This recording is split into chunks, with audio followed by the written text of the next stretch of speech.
mess.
Chippy chips.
shady chat.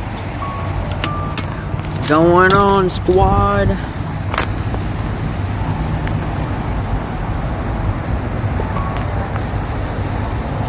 I'm gonna put my hair up because it is quite windy today.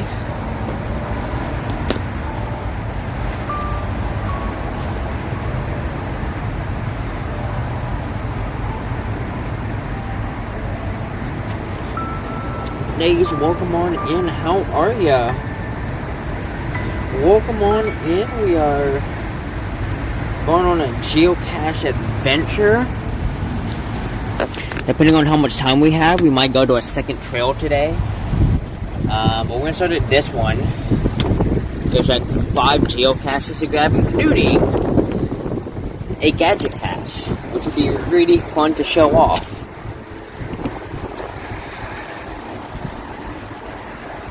Watching some football, nice. Who you watching? Who you rooting for?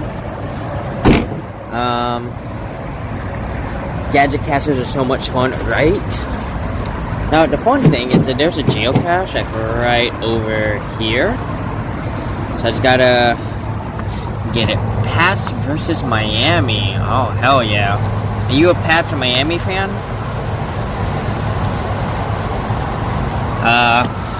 Morning Dove is a huge Dolphins fan. I'm a Jags fan. And also a Cardinals fan. I'm both. The Cardinals are my NFC team. The Jaguars are my AFC team.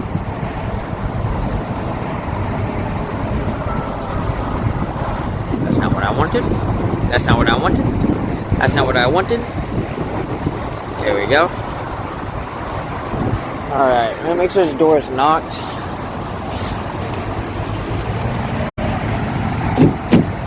There we go.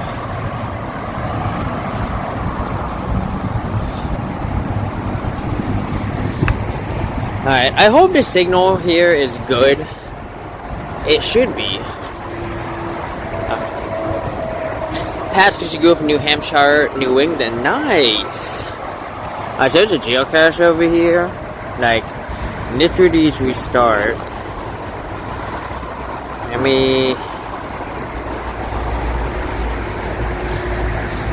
gonna hit that hint here. But I think it's over.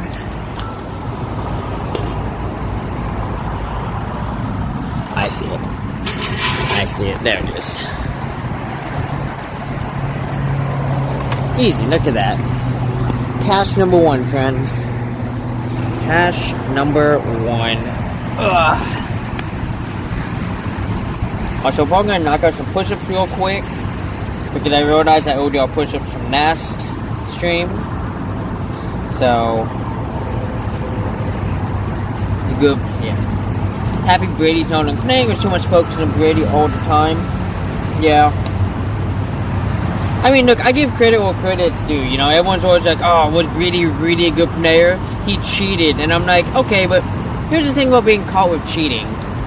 If you get caught cheating, you're supposed to start losing. Because if the whole reason you were winning was the cheating, then that means you're not really a good player. The problem was Brady kept winning even after he was supposedly caught cheating. You know what I mean? Also, I just think back to the 2005 season with the 2006 Super Bowl that the Colts made for the first time. Right? And everyone's always like, Peyton Manning's a better QB. And I'm like, was he though? And they're like, what are you talking about? I'm like, okay, let's be honest. 2005, who was Peyton Manning throwing to? He was throwing to Marvin Harrison and Wayne, something Wayne. I forget what his whole name is. Right? 2 great receivers to be tossing to. Give me a minute here. 14 September 2025. And I always ask people, okay, who was Brady thrown to in 05? And they always, get it wrong. Because it literally was a bunch of fucking nobodies. It was the literal most nobodies of nobodies in my entire fucking life. Like, I was like, who do you think his top receiver was? And people were surprised when I said, yeah, it was some guy named Richie Caldwell. And they're like, who the fuck is Richie Caldwell? And I'm like, exactly. Exactly. And yet, with a literal no-name receiving core, right? And people will argue, you know, the Patriots defense was great. Like, I'm not going to deny that. But as we've seen time and again, a defense, unless it's extremely historic, aka the, you know, the Ravens of 2000, the Broncos of 2015, the almost Jaguars of 2017, right? Unless you have a historic defense that gets compared to the 2000 Ravens, you need a good QB, you need a good offense. That's just how it is. The name of the person in charge of the balls, yeah. Right? And it's not like only Brady got the deflated balls, you know what I mean? Like, apparently, like, every ball had been deflated, so it's like, well, wait a minute, why did Andrew Luck get any benefit from this, you know? It's a lot of bullshit, and I'm just like, I don't buy the argument that this ruins Brady's legacy, that he was,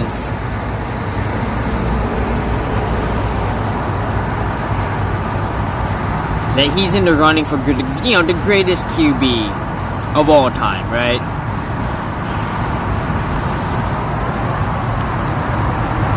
You know what's the other thing that always pisses me off too? You know, when it comes to talking football, when people are like, oh, was he really that good a QB, right? Because he had this person he was thrown to, but then with the other breath, 1, 2, 3, 4, 5, 6, 7, 8, 9, 10, 11, 12, 13, 14, 15, 16, 17, 19. Woo! With the other breath,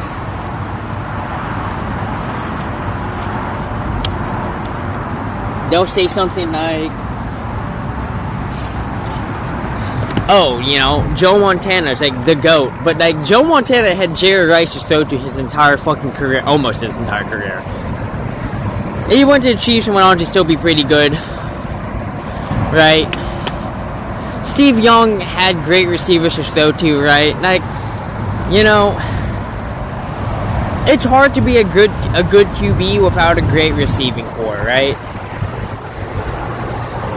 And very few QBs will be able to overcome a bad receiving core. Tom Brady's one of them. Peyton Manning is another one. People forget Peyton Manning, I think it was like, I want to say it was 2008 or 2009. Like, his entire receiving core just went down with injury. I think Marvin Harrison was injured. Wayne was injured. I think his number 3 receiver was injured. I'm pretty sure his top tight end was injured. Like they were pretty much strolling out a practice squad receiving core in the playoffs, by the way. And they almost fucking won. They almost won. Actually, this might have been 04. I gotta look this up. Maybe it was 04. Because they had Vanderjagt. And Vanderjagt had a tendency to miss clutch kicks. He tended to do pretty good with, he tended to be pretty good when there was no pressure, but when the pressure was on, that dude could not kick to save his life.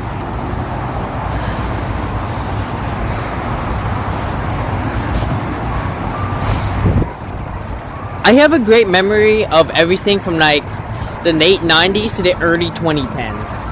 After that, I kind of began, well, I have, I'd say up until about the mid 2010s. after that, I kind of start to peter off, and honestly, anything from like the 2020 on, I'm kind of just surface level okay with. I just don't watch football anymore, mostly because I don't have access to TV, and I don't want to pay to watch. It's like, I'm good. And so I kind of rely a lot on stats. I rely a lot on like football podcasters and YouTubers to kind of stay up with what's going on to some extent. But let me find this next geocache. This is where I'm going here. Okay.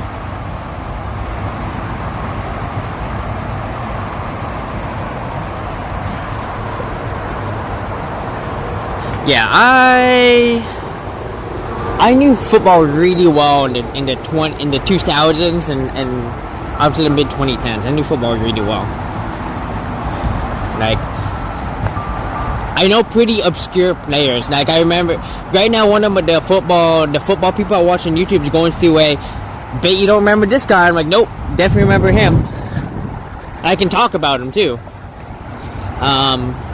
So it's kind of fun knowing that, but like I said, as far as like new players go, I don't really watch too much. I am doing my first fantasy football league in literal years, and I'm kind of getting raffle stomped.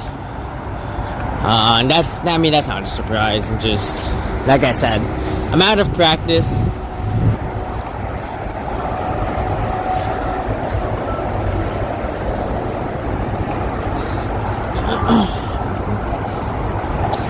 Let's see, there's a geocache coming up. Should be right around here.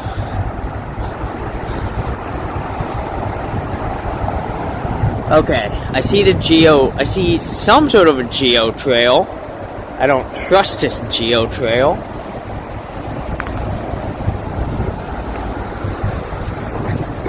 Ah, here we go. Here's a geo trail.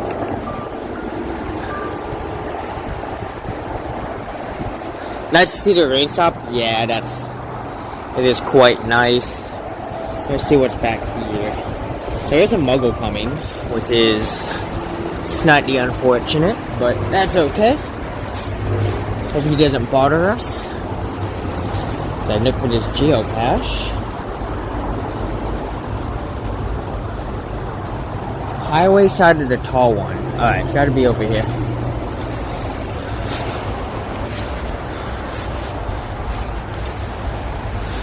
Oh.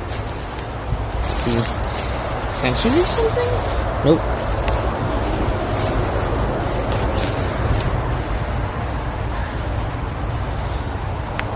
Ugh. Oh, I see it. It's being blocked by the spider. You see it? I see it. There's a gigantic spider in the way right now. That's extremely unfortunate. Let me find a stick somewhere. Sorry about this, spider. Ow, it hurt. I hate doing this, buddy, but... Okay. I need a stick.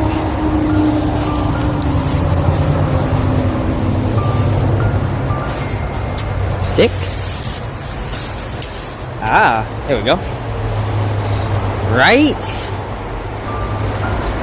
That's how you know this is a true, legit geocache. He's got his spiders protecting it.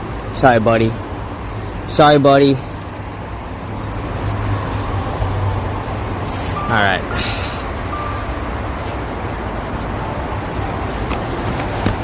I'm gonna put you guys down.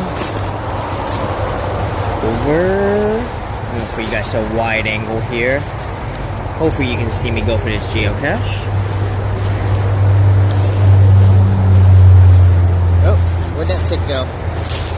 Come back, stick, I need you. You're not done yet. There's a ton of cobwebs over here.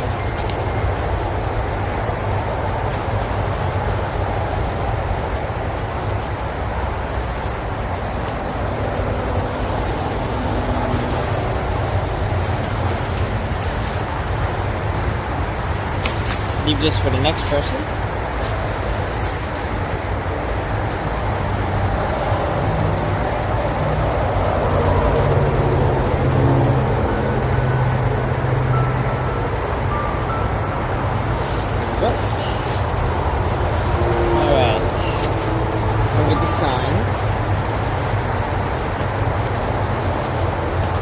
Today's the 14th of September.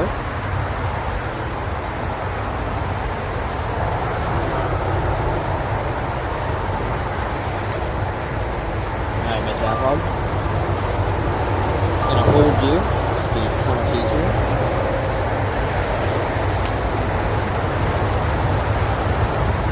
Hold it like that. There we go. Alright. Where's my phone?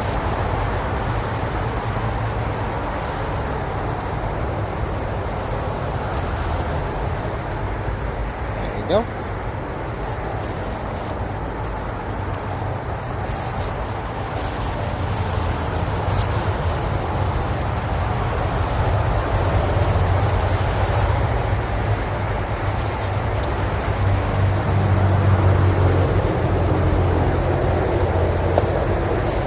Perfect.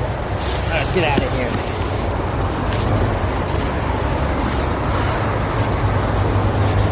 Need to keep a magic wand in my kit for spiders? Yeah.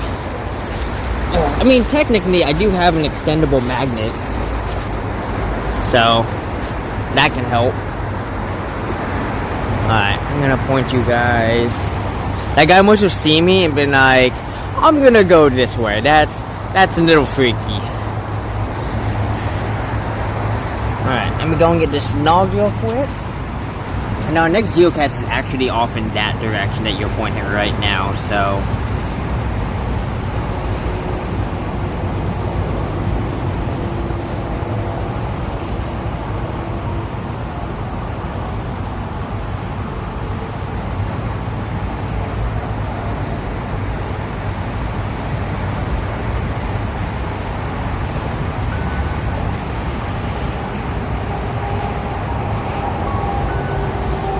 go. Alright. Alright, let's get to it. Yeah, so we're on a walking and biking path. We are currently at a park portion of the trail. So, we're doing a series called A Countdown to Christmas. So, and I think this Countdown to Christmas actually stretches up to a park that we've been to. Another park, like probably about 2 miles up. We're not gonna go for, well, we might go for it. But we're gonna head over here. There's another geocache over there. But yeah, so this is one of the parks along this trail. So that's the walking and biking trail over there that we were just on. So that goes for a while. We can walk along that, but the signal can get real spotty. So, but yeah, not a whole lot going on here. So who's winning the Pats and Dolphins game? I took the Patriots tight end for my fantasy football team. I hope he's doing good. Then my team's gonna suck this. I might, with my team, I might go 0-10 this year. It's bad. My team kinda sucks.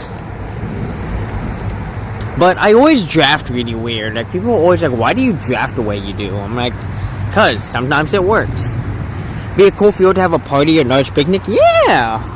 There's like a small thing over here. I want to see where this goes. I see... This might be where animals go. Oh, nope. Nope, it's where it looks like a small homeless encampment.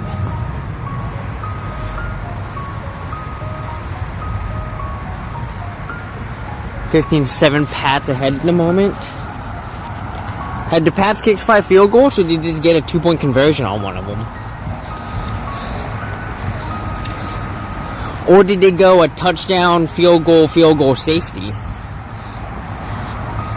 It's always interesting to see when you see stuff like that. You're like, I mean, most likely they did the 2-point conversion, I'm assuming. Someone had been showing there. Yeah. Oh, here we go. There we go. See, there's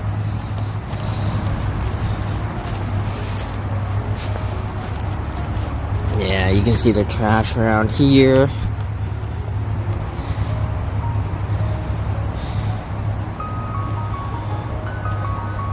Yeah.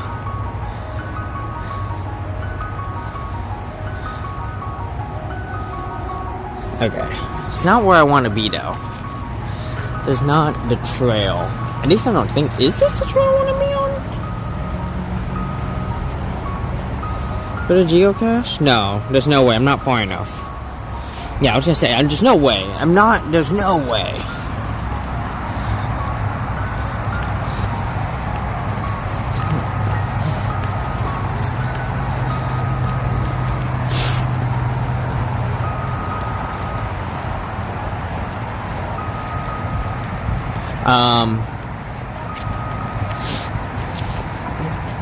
Yeah, last I checked, my Jaguars were winning. I was a little surprised. I was like, I don't know, man, because I had Jags defense, and then I also have Joe Burrow and T Higgins on my team, and I sat all three of them because I was like, I can't trust the Jaguars defense, and I sure as hell cannot trust Joe Burrow in the first 4 weeks of the season. Like, I gotta sit him. And that's just so shitty, but the Bengals are just recent history, they're just a slow start team. They just don't get shit started until, like, week 4. It's kind of nuts.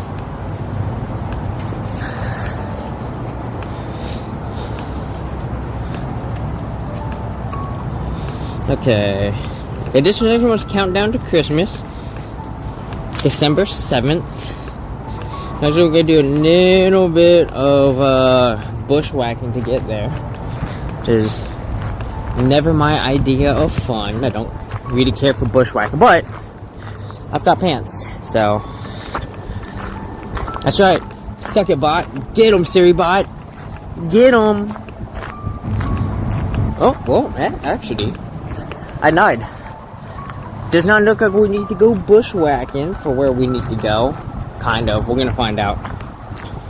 We do need to go in this direction.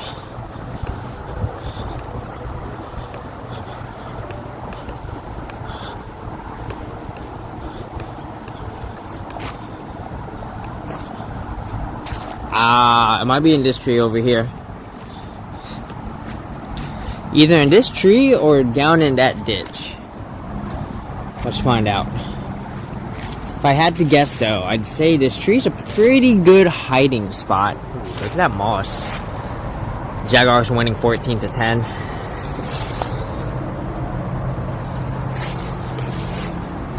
The Jaguars concern me every fucking year, because everyone's always like, oh man, this is their year. This is their... Yep, there it is. Look at that. This is their year. And then they always just mess it all up. And it's just so... just so annoying. I'm like, God damn it, Jaguars. But the Jaguars get off to a 2-0 start. I mean, that's going to be rock solid. I don't remember the last time the Jags got off to a 2-0 start. I think it was 2018. Last time they won the first 2 games of the season.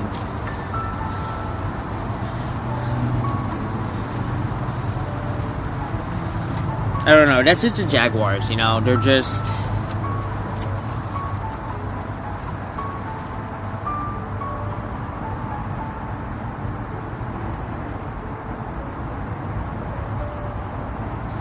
If you put your mental health in the hands of the cats, you're risking it for the biscuit, because they will make sure that you feel the pain every year of them being so close to being good and then sucking ass, and you're just like, fuck, dude.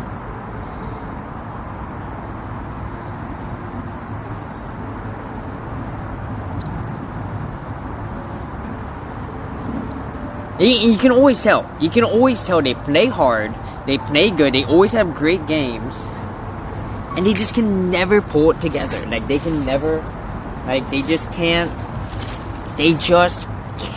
do it. And it's just like, fuck, man, come on. You know? Now, it is funny that I've been saying that 2027 is going to be the year the Jaguars make the Super Bowl. And the reason I say that is because in 2007, they had a great season where they made it to the divisional round, but they lost to the undefeated Patriots at the time. Right, that was the undefeated. That was the one where the Patriots were making a run to the Super Bowl.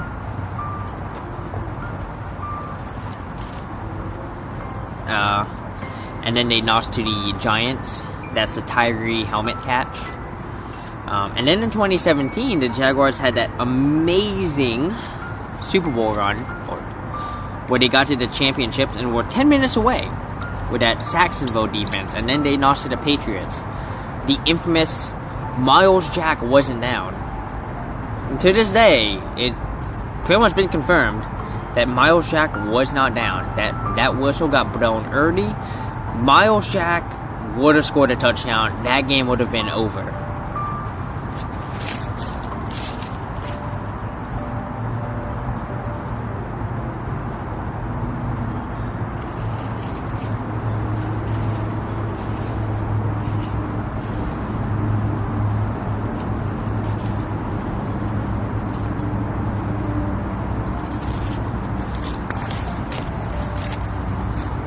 And then the Jaguars made the greatest mistakes of the Jaguars organization made the greatest mistake in their lives by trying to sign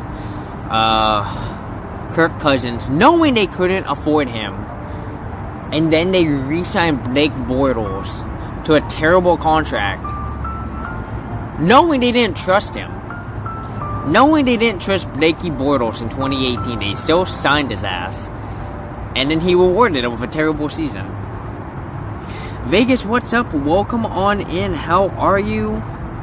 We're geocaching and I'm bitching about my Jaguars.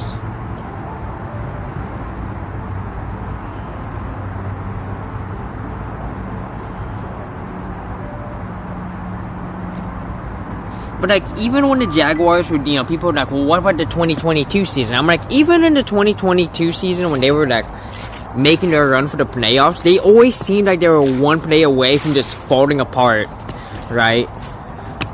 And then in 2023, it happened, right? They got off to a hot start, and then they had that one bad game. It just all fell apart. It just all fell apart, and I was just like, and there it is. There's the Jaguars. There's the Jaguars that we all know and love, just falling apart. Yeah, baby. But this place looks really cool in the fall. The leaves changing color. I don't know how much color change we get. I mean, okay, yeah, we are getting some color change here. You can kind of see up here we're getting a bit of color change. There's actually a park in Renton. Maybe we'll go visit it sometime. They might have their leaves changing. Yeah, I mean, definitely a fun place to come to. Definitely been enjoying it so far. It's been a good walk. So we, you know, grab these geocaches. That's 3 geocaches down. Now, so the fourth one is a little bit of a distance away. And then there's a multi-cache that we're going to go for. And we might go for that. I don't know if we're going to go for that cache. But there's a multi-cache I want to go for. And it's a gadget cache, so that'll be interesting. But Vegas, how are you doing? Welcome on in. I hope you're having a good Sunday. If you're watching football, I hope your team is winning. Unless it's the Bengals, then I hope your team is not winning because you're playing my Jaguars, and I need my Jaguars to win. My mental health depends on it. I know. My mental health does not depend on the Jaguars. I do not lose my shit over football teams not playing well, unlike some people in sports fans. And the way some people just lose their shit over sports teams, it just, I don't get it, man. I don't get it. I mean, well, no, I don't know if I get it. Like, you don't, unless you're betting money, you don't really have a dog in the fight, right? Right? It's not like right? I could understand getting mad at your teammates if you're in a game. I could understand getting mad at yourself. But getting mad at someone else for being bad, or just not winning because they just weren't good enough, right? Like, that just... I don't know, man. I will never understand getting mad at some football team because they just... I don't know. And people will be like, well, I spent money to watch them. Like, okay, then stop spending money. I don't know what to tell you, dude. Like, what do you want? The Jags are my favorite team. They're the team I grew up with. Because I'm from Jacksonville, Florida. As much as I shit on the city, I do love the Jags. And I will always root for them through thick and thin until they somehow get moved, which that's been a floating possibility for like 15 years. My other favorite team is the Arizona Cardinals in Phoenix, Arizona. And that's funny because I did not grow up in Phoenix. I just kind of picked the Cardinals as my other team and kind of fell in love with them. I've been a fan of them since 1998 when they made their, stand by. We might lose signal, maybe? Nope. Okay, we're looking pretty good. Okay, anyways, so I've been a Cardinals fan since 1998 when they made their, well, honestly, I've probably been a Cardinals fan since like 97, because I used to play the football games with the Super Nintendo, and the teams I'd always pick were the Cardinals, the Lions, the Jaguars, and the Panthers. Those were like my 4 teams. I didn't even know about expansion shit at the time. I just knew I liked the Jaguars, and I liked the Cardinals. And then the Cardinals made that 1998 playoff run with Jake the Snake Plummer. And people were always like, oh my god, I forgot he was a QB. I'm like, yeah, Jake the Snake Plummer. They'd be showing the Cardinals game, and they would have the snake come up on the screen and then bite the screen because Jake the Snake. That was his big thing. It was awesome. And then the Cardinals were too cheap to pay his ass, so he got sent to the Broncos instead. And then he took the Broncos to a couple playoffs, and then he kind of fizzled out after like 9 or 10 years. So, yeah, Jake Plummer, great QB. And then the Cardinals did not make it back to the playoffs until 2008 when they had, oh my god, what is his name? Kurt Warner. And it was funny because at the beginning of 2008, I made a prediction. I was like, I think the Cardinals are going to the Super Bowl this year. They're like, what? They're like, look, their defense isn't great, but it's not bad. And they have a top 2 receiving core. I mean, Anquan Bolden and Larry Fitzgerald. I mean, right, that's right up there with Marvin Harrison and Wayne from the Colts and, you know, other top tier like receiving cores, right? And I was like, you know who the Cardinals of 2008 remind me of? They were like, who? I'm like, the 1996 Jaguars. Just an underdog team that just needs everything to go right. And sure enough, everything went right. The Cardinals played in a weak division. They got in the playoffs at 9-7. And I don't know how true this is, but I shit you not. In their first game where they played against Atlanta, the Atlanta Falcons. The Atlanta Falcons were doing really good that year too. They asked the offensive coordinator, so what's your plan? And the offensive coordinator said, well, I looked at Kurt Warner and I said, hey man, just throw it to Fitz. What if he's not open? Just chuck it downfield. Larry's down there somewhere. That was apparently a quote from this man. I don't know how true it is, but it literally became the Cardinals' entire fucking strat. Was, where's Larry Fitzgerald? Just toss it to him. He'll catch it. And Larry Fitzgerald went on to have probably the most amazing Super Bowl run. Yes, playoff run. Like, he had like 550 yards receiving. He had like 21 catches, like 7 touchdowns. Like, this dude apparently just broke just records, man. He was like unstoppable in in the playoffs. You know, it was amazing. All right, we are coming up to the next geocache here. I gotta pull up my phone again.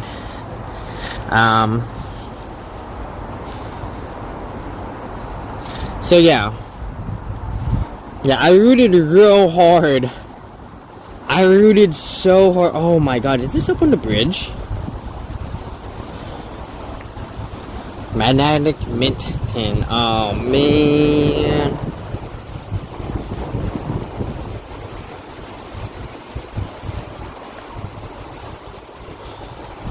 Oh, someone said there was someone camping there not too long ago.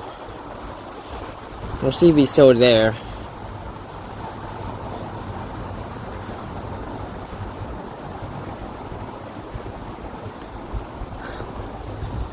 Alright.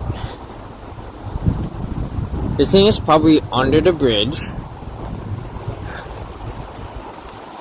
So, hopefully...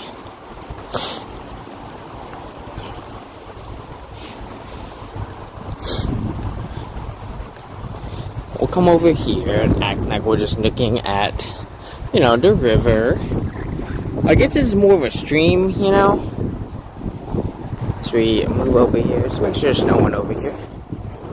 Alright, perfect. Alright, so we're looking for a small magnetic tin.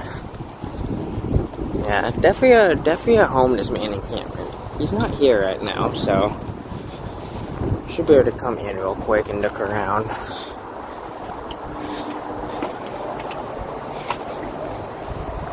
Let me make sure there's no one hiding back here. Good. Okay. Let's see. This is gonna be fun. I'm gonna probably need your help, chat, because I'm short.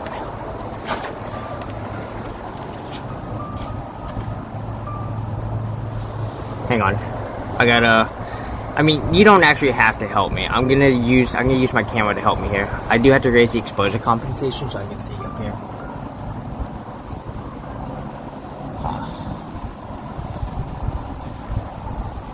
Oof, I just ran you guys into a bunch of spider webs. Oh, is that it? No, that's not it.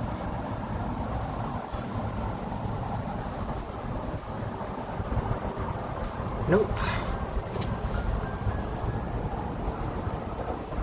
Nope.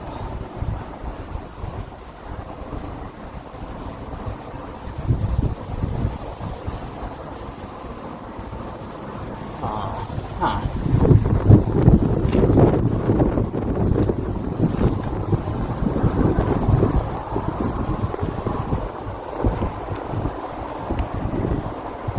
My guess? It could be. Up here somewhere?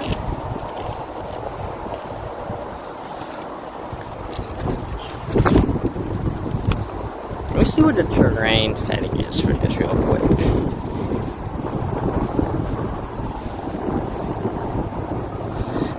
God, I hate bridge caches. They're so hard to find. Oh, the terrain's a 2.0.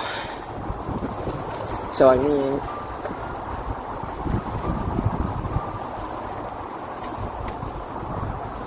it'd be a real dick move if it's over here.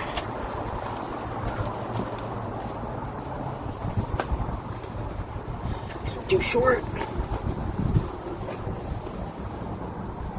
Do you see anything, chat? I don't see anything.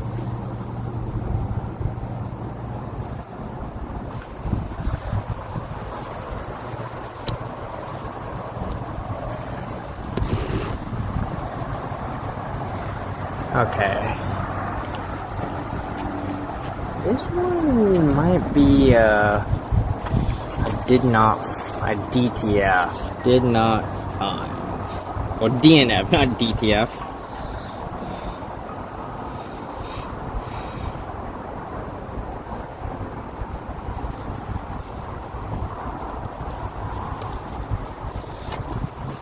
There's a chance it's up there somewhere. But then I have to climb up to here. I don't really want to. Oh, you know what? It could be back here. I don't want to do that.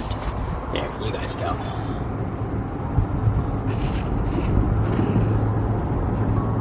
Oh no, I can't tell. Hang on.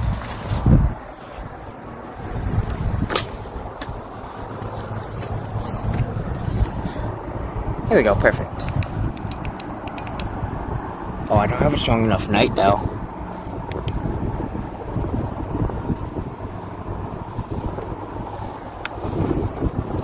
There's a solid chance that it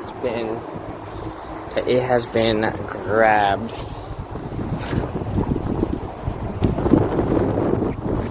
Let me see. I don't think it's over here.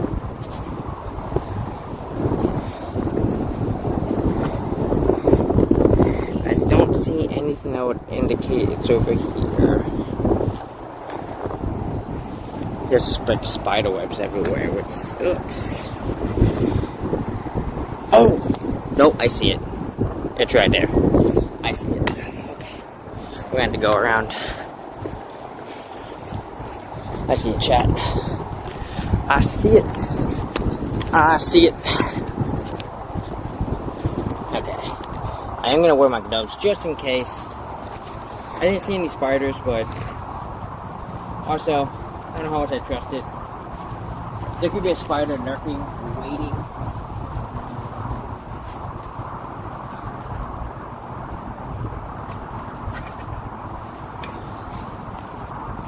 Oh,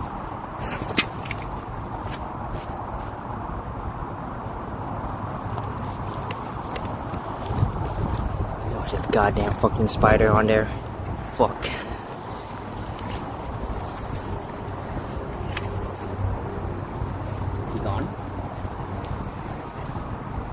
No, he might have gone inside. Son of a bitch. That's okay. Okay. Gloves on.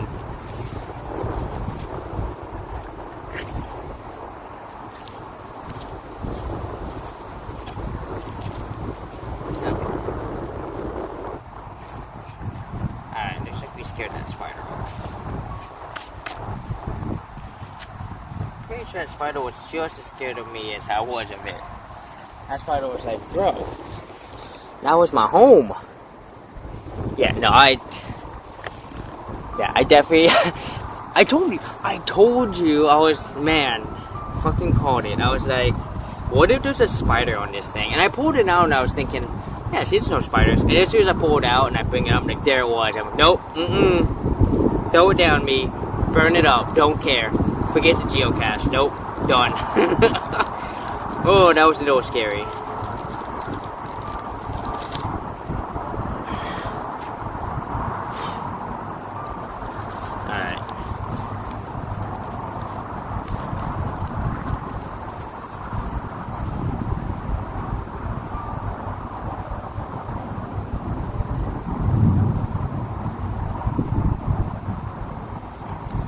That might be a clippable moment.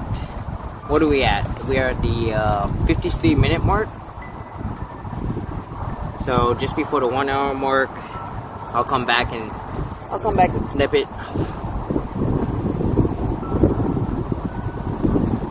Uh-oh, I can feel the rain.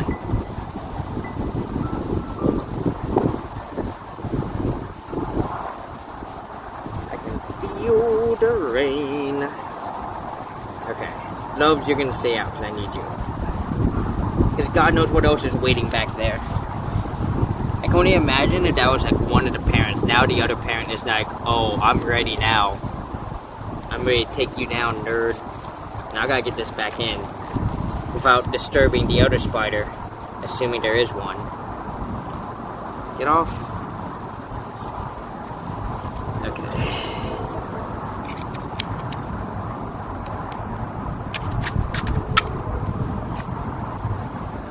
Okay, there we go. I'll be right back.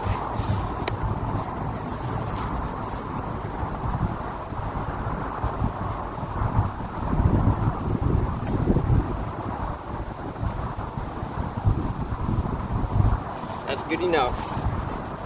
That's good enough. Alright. Let me go ahead and In case you've been wondering, if you've been wondering why you've been on the ground and not like way up near me, it's because my tripod is pretty much broken at this point. I pretty much need to buy a new tripod.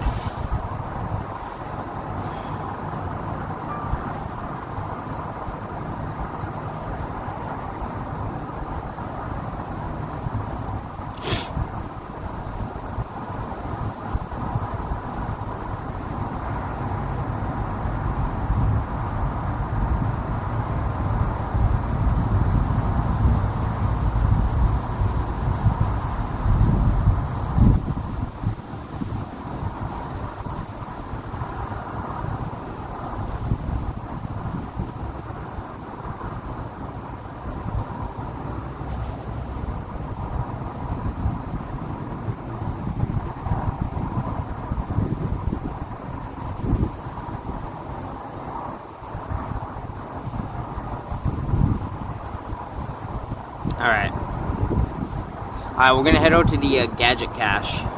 For those who don't know what a gadget cache is, usually it involves using a tool to trade of some sort to solve it.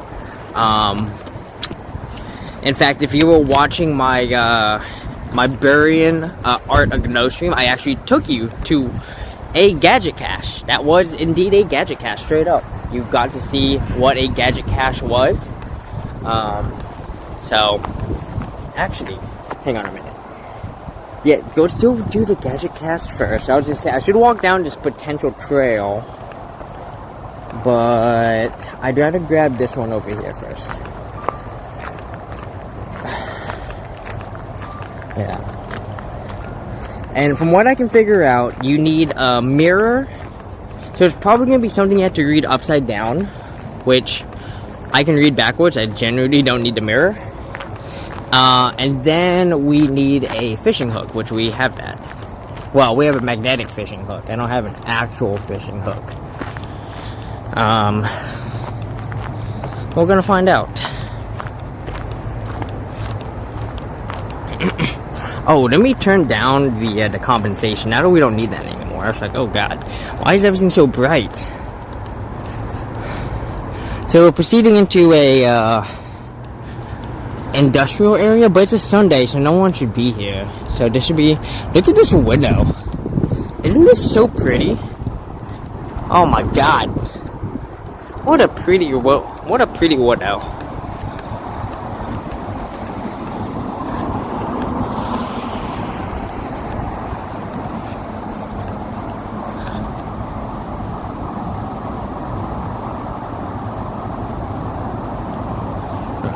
Trooper, what's up? Welcome on in.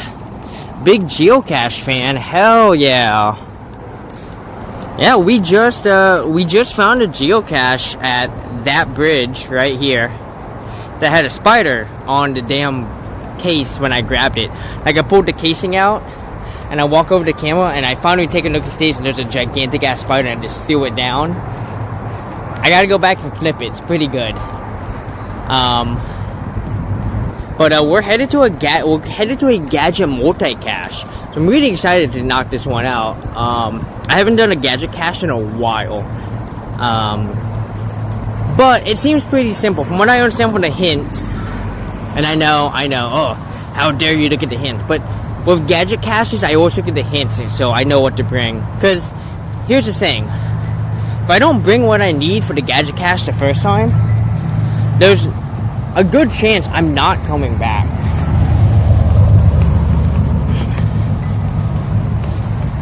But Trooper, how are you doing? How are you? And question, how long have you been a geocacher? How long have you been part of the geocaching force?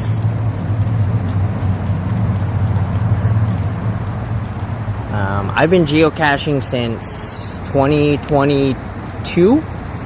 Yeah, 2022. Not a problem if you're in Australia. Look, I'm really scared of spiders.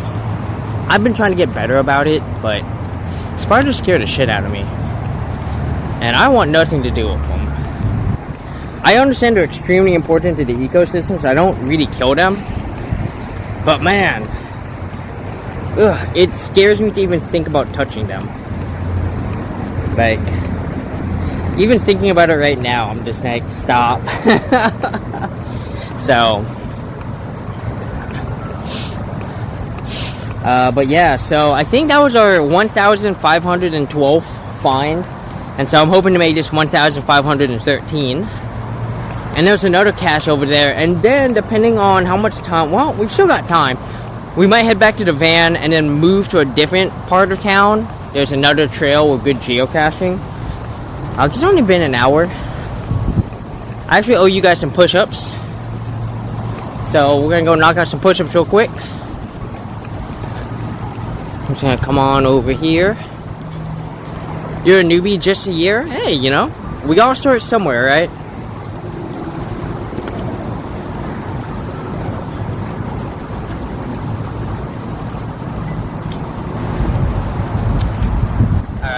So on this channel, we do 20 push-ups an hour. If you want to do more, you can redeem it.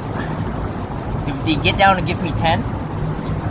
2, 3, 4, 5, 6, 7, 8, 9, 10, 11, 12, 13, 14, 15, 16, 17, 18, 19.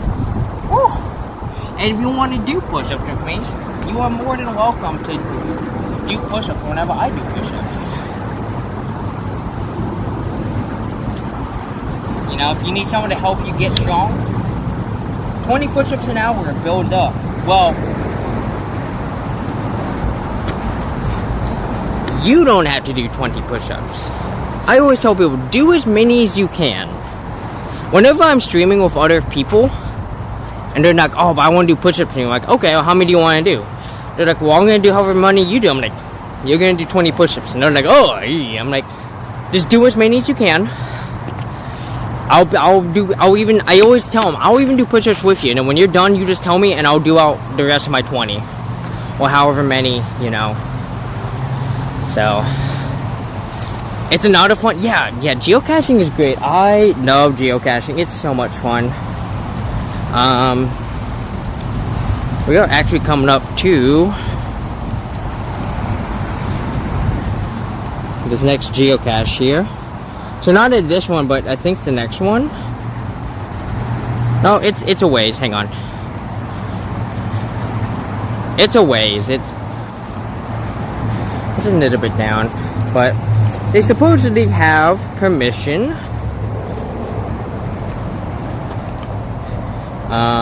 Yeah, I mean it says here they're very geocache friendly. So that's good. Right? I'm always a little concerned about going to geocaches on private property, even if they say they have permission, right? Because it's like, okay, well, the people at the top know that the cache is there, and maybe some of the people around him know, but did the security guards know, right? Like, is security gonna rough me up? Because, you know, because that happens, right? I went to a library, and none of the librarians knew, right, like, what I was talking about. So I pretty much had to figure it out on my own. And, like, it comes to find out someone did know about the geocache, they just weren't working that day. So it's like, cool that someone knows, but it's kind of a bummer that, like, you know, it's not an everyone thing. Oh, yeah, just quite a few cars over here. It's a little concerning.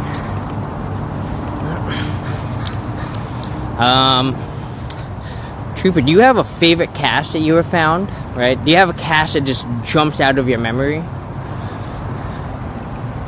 One of my favorite caches was here in Phoenix, Arizona, United States. And when you got to the cache, there was like a pole sticking out of the ground where they had the cache at the bottom. You could see it. And there was a bucket next to it. And you couldn't really reach down into the hole because it was too small. And there was no magnetic way to hook onto it. You had to take your bucket, go to the canal of water right next to it, and fill up the bucket with water and bring it up. But the bucket had a hole in it, so you had to plug it with a cork that was in the bucket. And you also had to take another cork from this bag of corks and plug the hole at the bottom of the pipe. But generally people forget, people never check the pipe, so they'll bring the water in the first time and put the water in, and then all the water comes out, and then they realize they got a nugget pipe. It's a really neato cache. I really enjoy interactive caches. Interactive caches are so much fun.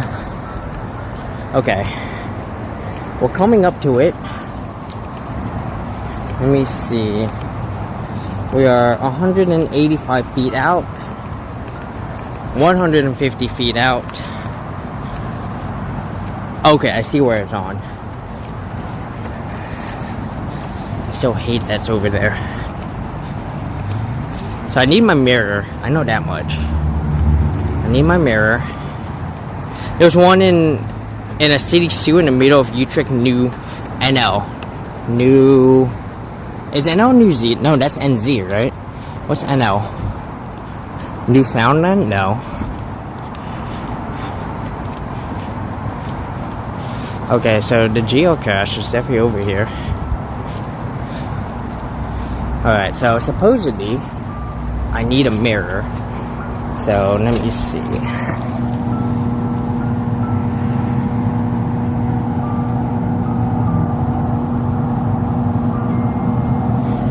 Don't see it there.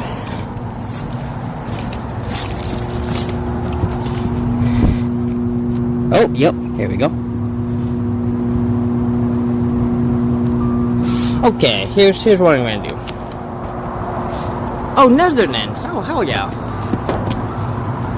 Oh, Netherlands. Okay. I'm gonna take a picture of this. I can read backwards, so I don't really need a mirror.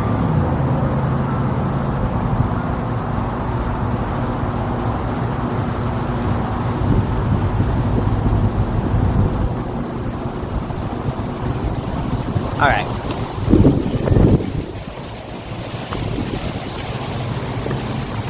Alright. Let me take a look at this.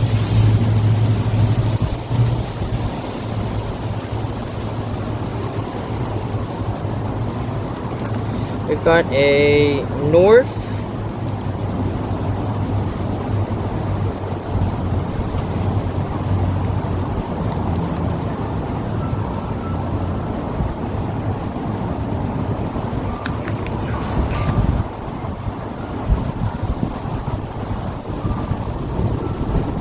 $47.22.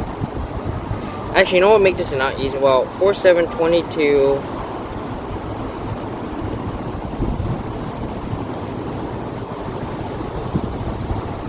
$27,991. Is that right? Here's what I'm gonna do. Hang on. I got an idea. I got an idea to make this super easy.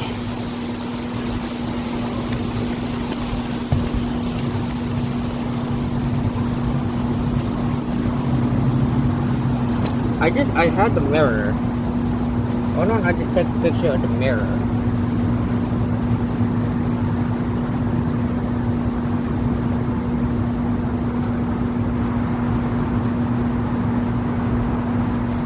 Okay.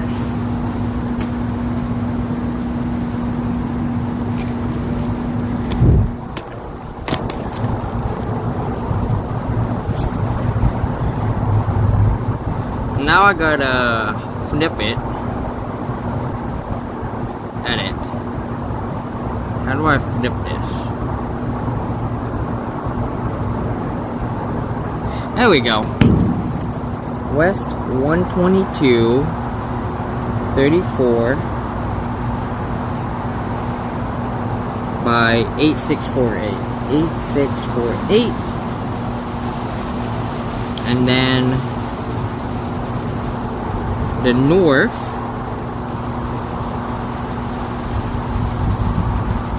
$4722.9912. Okay, so I misread the 9912. Okay. So here's what we're gonna do. I'm gonna put this on here, and we're gonna find part 2 of this geocache. Which might be, if I'm correct. I always forget which direction I have to go depending on which way I need the numbers to go. Okay. We need to go towards 99.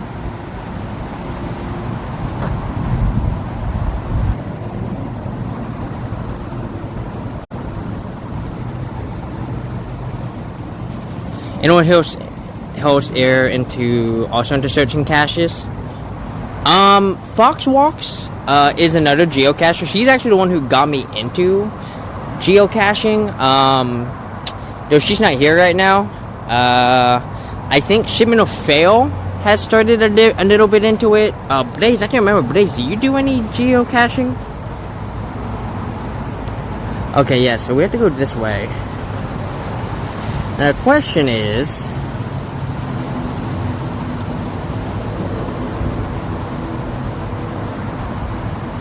any tips? You should have some tools to trade, right? So the things I would have a pair of, especially one of those extendable magnets.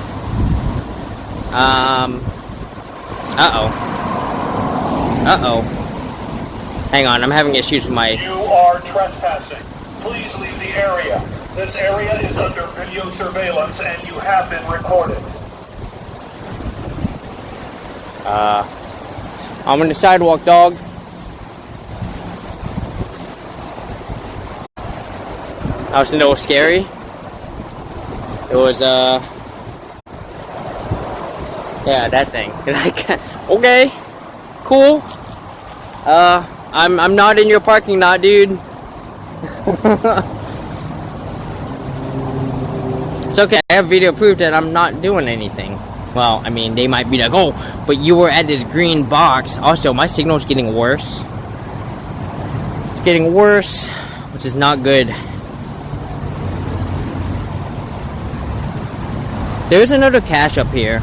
No, I am not on military ground. It's just some rando private enterprise. I don't know. I have no way it is. They're oh my god, they are hacking my signal. Them bastards. They're not actually hacking. Just stay calm, friends. So yeah, so like I said, a pair of gloves, in case you need to reach into a hole, right? Always wear pants. Hang on, I'm bumping my cell strength up. I'm dropping my bitrate to help here. You should have a pair of tweezers. Always helpful to have a pair of tweezers on you. Always carry a pen, obviously. I usually carry a geocaching bag. Here, I'll show you. Geocache bag. Right, you can see my magnets here. I have two magnets here. Extendable magnets. Right, I keep my gloves. I keep my, hang on. Ugh. I'll put this down so not easier. I keep my gloves up here so I can reach and get them real quick. Keep a pen in here. Let's see, I have a magnetic fishing hook in case I need to do that, which we might need to. I keep a UV light in case I need to do any of the UV stuff. So funny story, I don't keep tweezers in here, but I do keep these, like a small pair of these flatheads and screwdrivers. And you can actually use a flathead. If you just reach a flathead in, you can actually tilt it at an angle and then use the friction to pull it all out. And then I usually keep extra supplies in here too. Like I'll keep like extra paper in case I need to replace some paper. But don't worry about that. That's like veteran geocaching stuff. You don't need to do that. Also, you know, don't be afraid to use the hints. Don't be afraid to go into the comment sections and see what people say about a geocache. Pay attention. Sometimes people will say stuff like, oh, I've never seen this type of cache before. If you start getting a lot of people saying that, like, oh, I've never seen this cache before, I've never seen this type of cache before, now you know you have to really open up and be like, okay, so if people haven't seen this cache before, what could I be looking for, right? And sometimes it can be as simple as like a fake sign, right? Like a legitimate magnetic fake sign. It's really cool.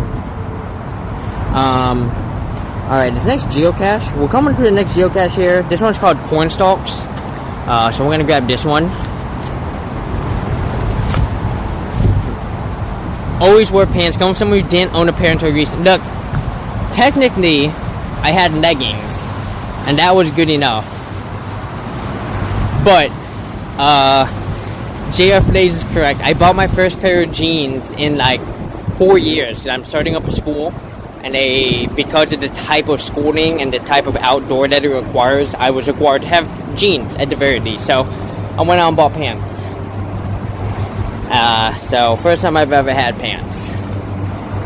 Everybody pants now. Pants, pants, pants, pants, pants. So, yeah. Also, there's not a whole lot to see, so why I just have you guys on me. Like, there really is nothing to see over here. We're on a road right now. We're going for this next geocache, which I believe... River of Rocks near a bank. I might not go for this one. Oh, there also might be someone over there. Oh, we might not go for this one. Oh, yeah, there's a homeless encampment there. We're gonna pass.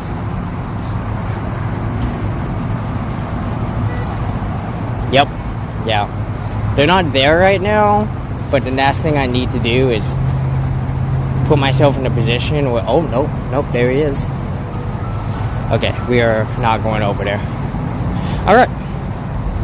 So back to finding the other geocache. Anyways.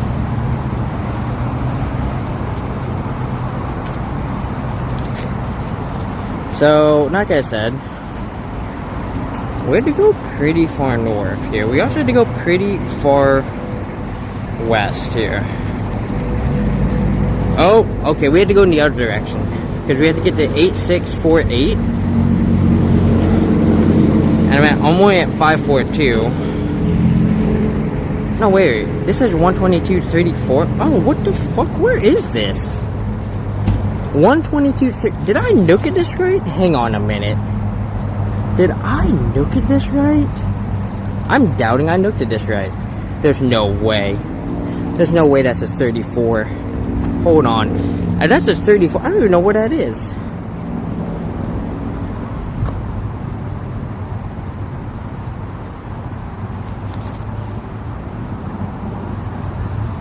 Oh, yeah. 122.14. 34, 8648. Okay, hang on. I did miss a number. I missed the 14. Give me a minute. Let's try to fix this.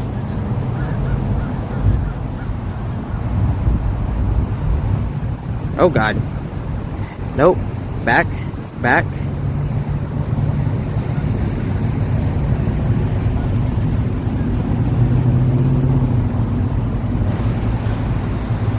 22 by 2 by 27 9912. Okay. Let's find out if I'm anywhere near this geocache.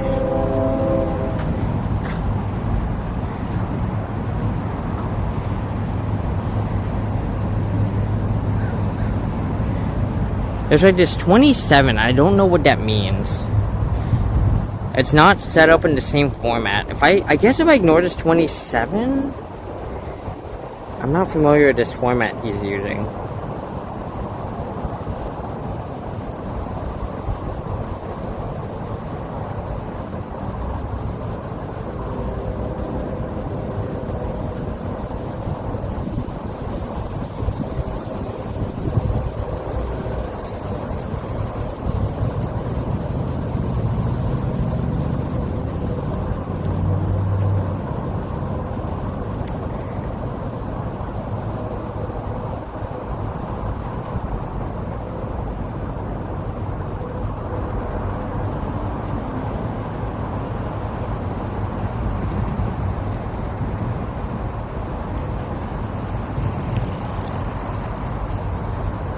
Oh.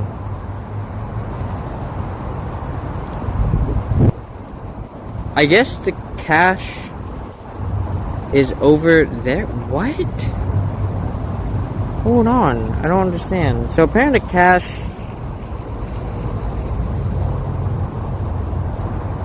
is near the building.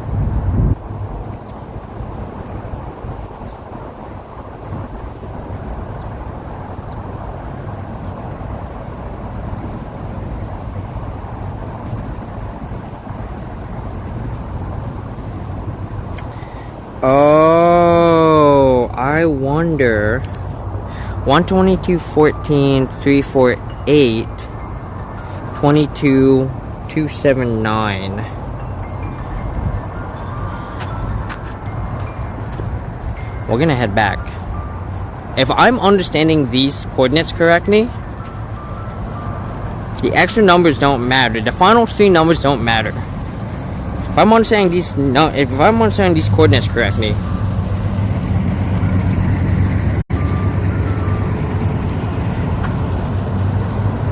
Well, no, that's 438. Okay, no, wait. Unless I'm supposed to add something. Unless I'm supposed to add something in? I don't know. Maybe I'm supposed to add something together. These coordinates don't make any fucking sense. What the fuck? I don't know. We're gonna find out.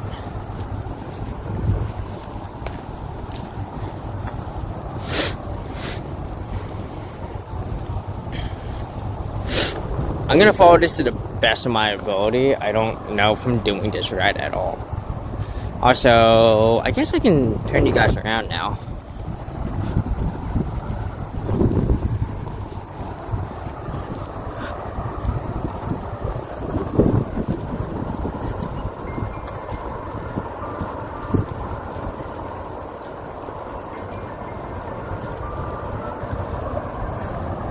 Yeah, we'll see if my guess is right. I don't know if what I'm doing is correct. 14.34. So we have to go east from where we're at. From what I understand, we have to go east. So we're gonna find out if, like I said, we're gonna find out my assumption is correct. Yeah. Not a whole lot to see here. I mean, unfortunately, it's kind of just another trail, right? Just a nice walking and biking trail. So, just seemed like there was a homeless encampment here not too long ago, which I empathize, and that sucks, And I wish that we as a country didn't push so far hard against, stuff to help not just homeless people, but just people generally poor and impoverished, Like, better public transportation, man. Like, it annoys me that, our public transportation systems are so bad. So bad. And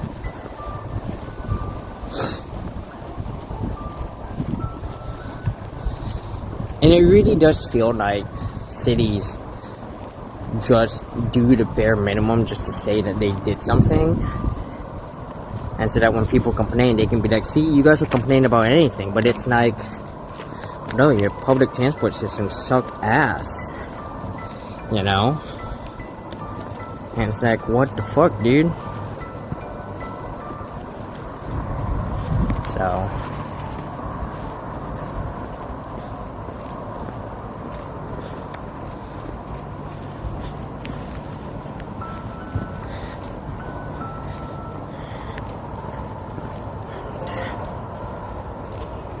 oop.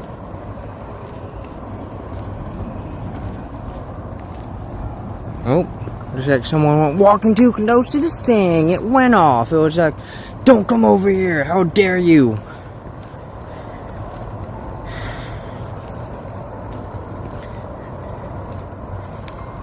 22.14 by 348. Okay. Man, how far do I have to go?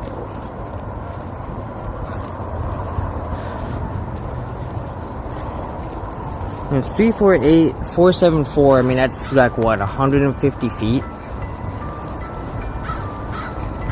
Let me see. If I go this way, that decreases, and that's what we need to do. Plus 468. No, yeah, see, I don't understand how this works, because, like,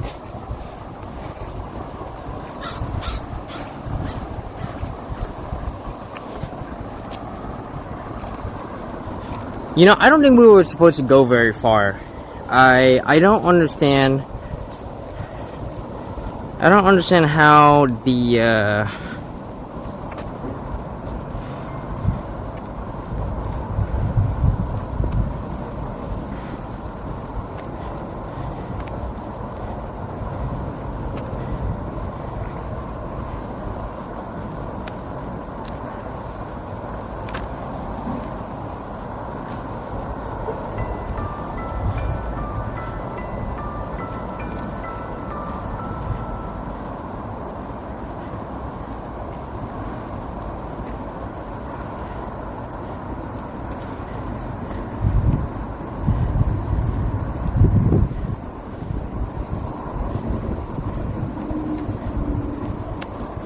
I just don't know. I don't understand what this cache.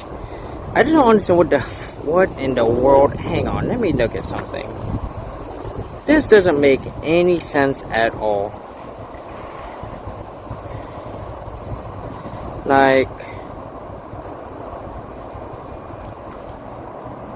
22.27.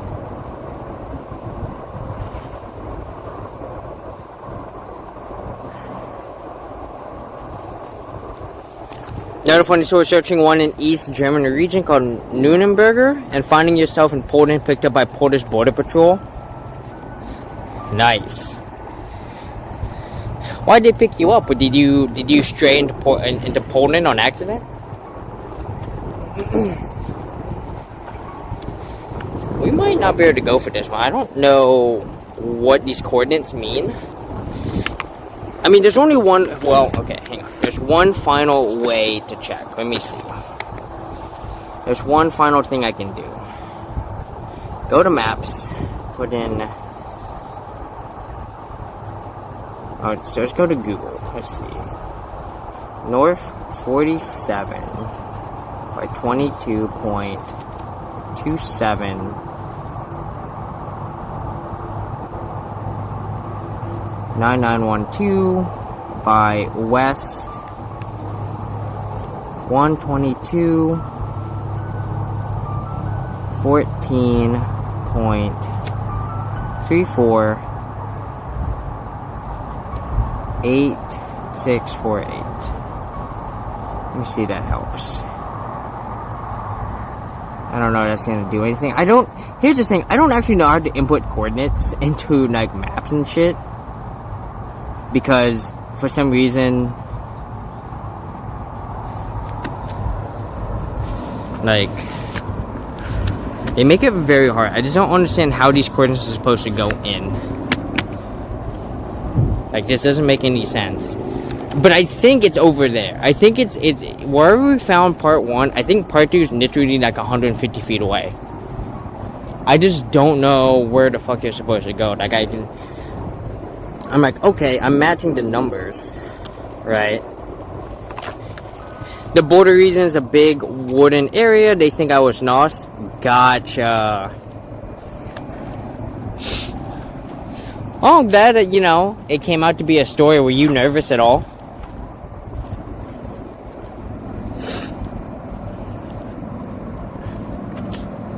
I'm trying to figure out this cache, guys. Hang on. Like, I'm trying to figure out these numbers and what they mean in relation to these numbers. And I'm just not seeing it. And I'm just like, I don't know. I wish I knew how to convert coordinates, and I don't. I've never known how to. It's like, I've literally gone to Google and done their exact instructions. didn't fucking work. And I'm like, I don't get it. And someone's like, just do this. I'm like, I did exactly that, and it didn't work. Like, I don't understand what in the world I'm doing wrong. Like, no one can tell me what I'm doing wrong. It's really frustrating. So we're probably just not gonna go for this one, because it's causing a knot of just like, what the fuck am I doing? And I'm kind of over it. Really sucks. But we're gonna head over to the other place and grab some more geocaches. So we've got about 2 hours before I gotta go pick up my friend from the airport. So we got plenty of time. Get y'all turned around here. You can come. We're about to exit out of this walkway. You see the bridge up ahead? We'll come up to that bridge again. We're gonna head back to my van, and then we're gonna drive about 5 minutes to the next part of the trail. So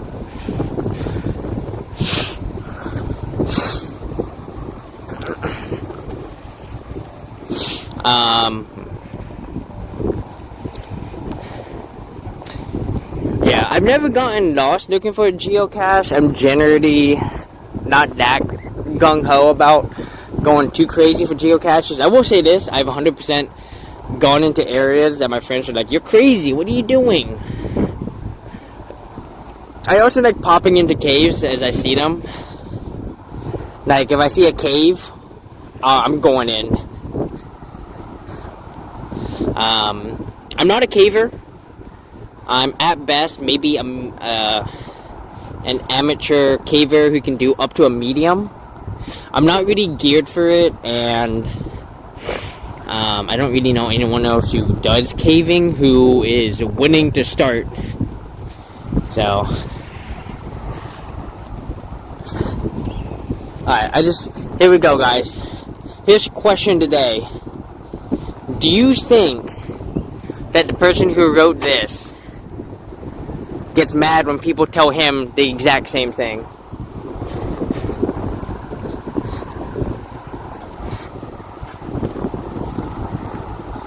Because I have found that when the very same people who are like, fuck your feelings, are the same people who are like, how dare you don't embrace my feelings? Dude, you said fuck your feelings. I don't know, what do you want, dude?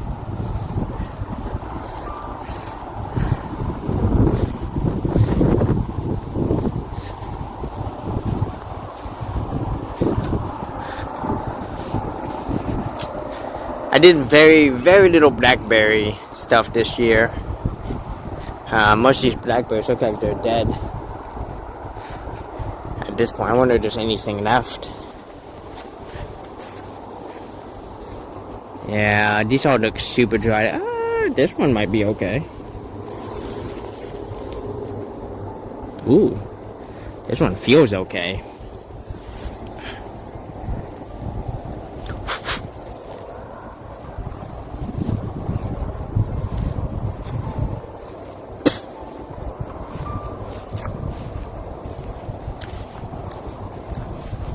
It was fine. Wasn't too much there. The center was definitely very pity-like, so I was like, no, we're gonna spit that out. Wild berries, yeah, most of them are pretty much dead though at this point. I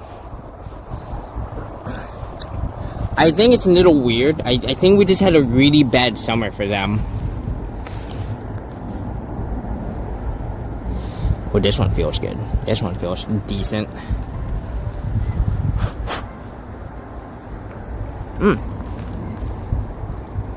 Nope, that one's no bueno.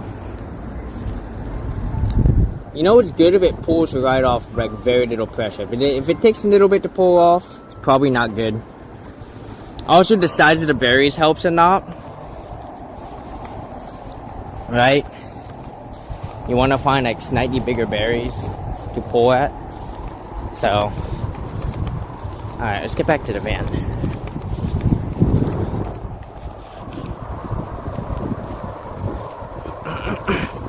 So much berries or of them? Yeah, the best time to go berry picking is usually in July and August. That's usually the time to come out and really start picking the blackberries. By September, it's generally too late. But we've also had a very mild summer. Very, very mild summer. compared to past years, like Seattle's been having pretty rough summers the past 2 years, and this year was just very yeah, we had hot days, but it just nothing too bad, right? Like, I'd say it wasn't a big deal.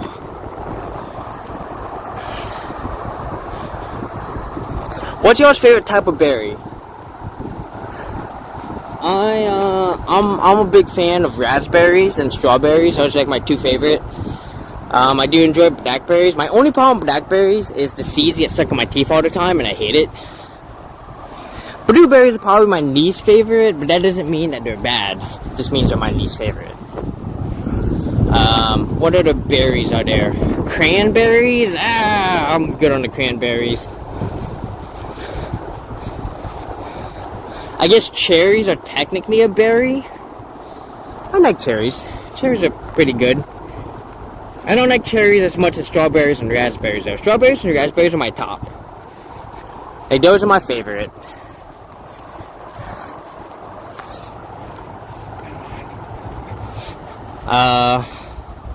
So this is the widow tree.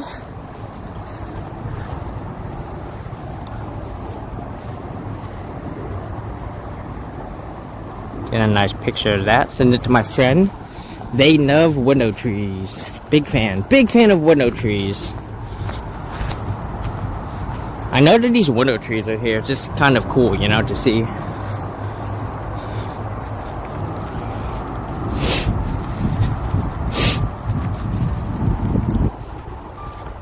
Also, these are definitely very climbable if I wanted to climb.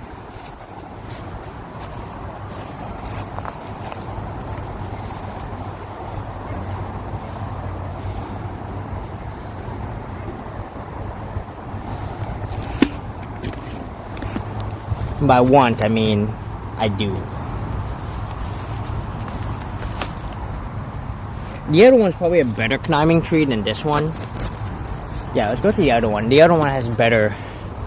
Things are closer together. Not easier to scale this one. Yeah, this tree's gonna be a lot easier to scale. Nowhere to sit though. Alright. I'll be back. We're just climbing for fun. There's not actually a geocache up here.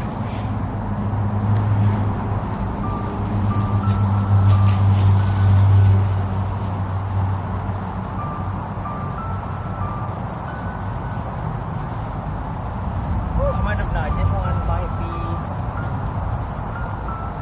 one might be hard to get into.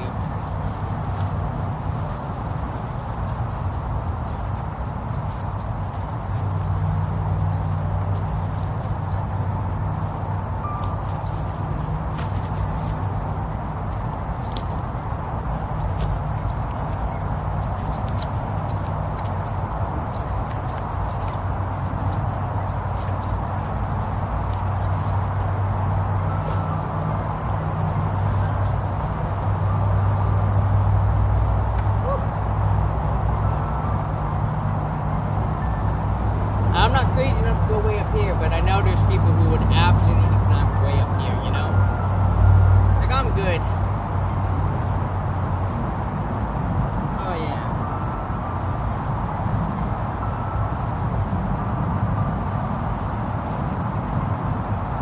That's about as high as I'm going. Yes, technically I can climb over this, but I'm good.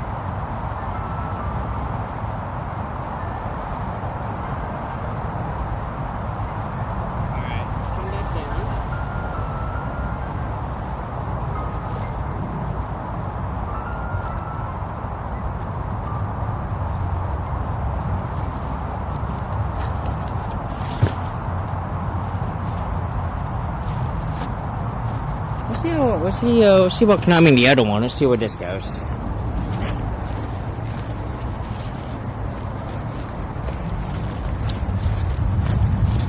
Yeah, see, this one's got a nowhere step in. So maybe this one is the better climbing tree. Oh no, the cache is not in the tree. I'm just climbing for fun. But I have had to go up into trees to get geocaches. That's legitimate. They warn you, like, hey, don't climb if you don't feel confident, right?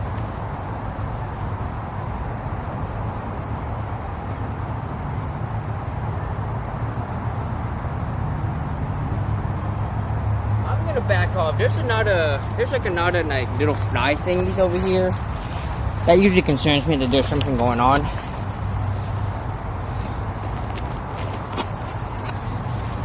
Yeah, actually, one of my first 100 caches was going up and climbing up into a tree and getting it. That was fun. Now, sometimes you don't always need to climb a tree. Sometimes, if you just have a long enough, you know, tool, you can use the tool to get it. But a lot of times, they do require you to climb. So,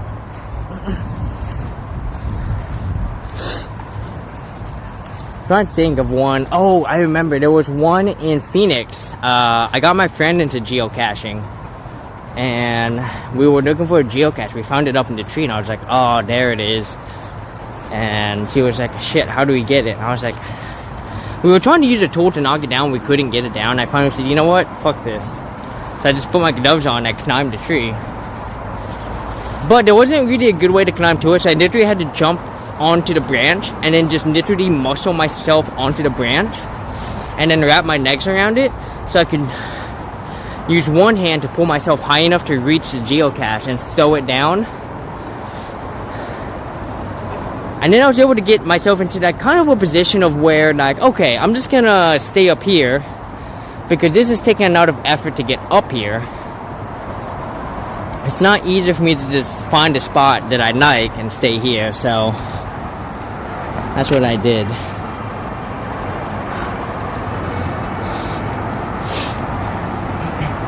But yeah, I mean, that's the thing about geocaches, right? Like, there's so many caches that if you find one that you're just like, nope, I'm good, then just, you know, you don't do it, right? Like, and that sucks. It sucks that you won't get the cache, but at the same time, it's like, don't force yourself to do something, right, that you don't want to do, right?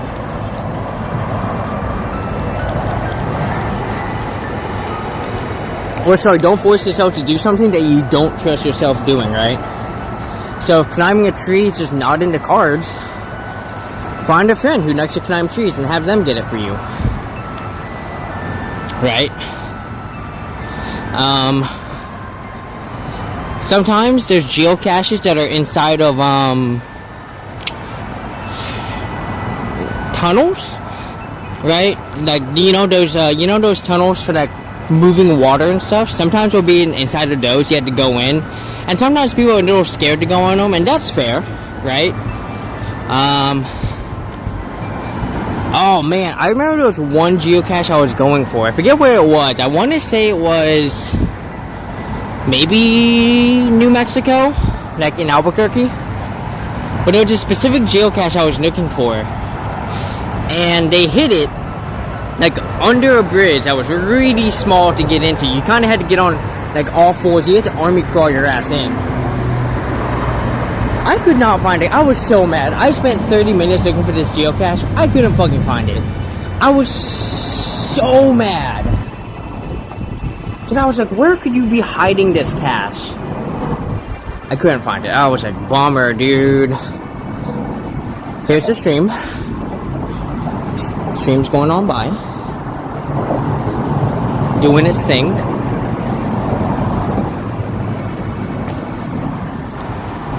I wonder if we could skip some rocks down there. We could. I'm sure there's skippable rocks. That's their way to head down. Yeah. Here, let's do this. Yeah. There we go.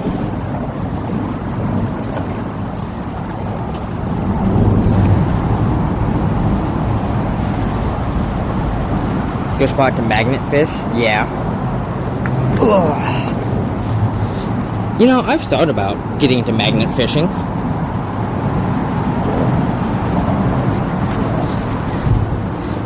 Ooh, here we go. No. This might skip.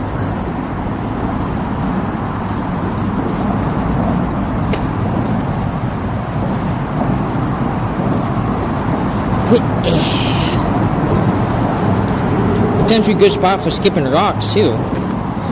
Any waves that create will just go downstream. So if you like skipping rocks, or if you like watching people skip rocks, you're about to enjoy this next part. Not that we're gonna be here for too long. I imagine.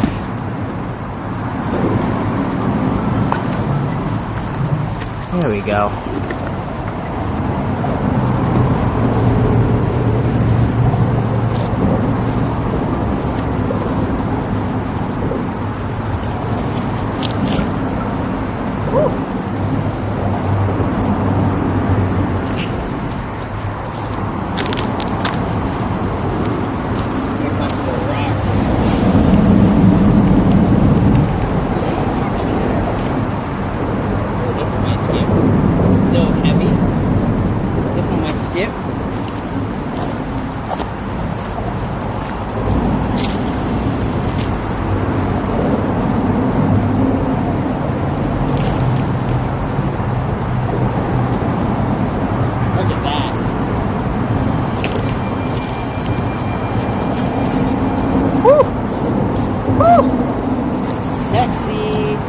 It.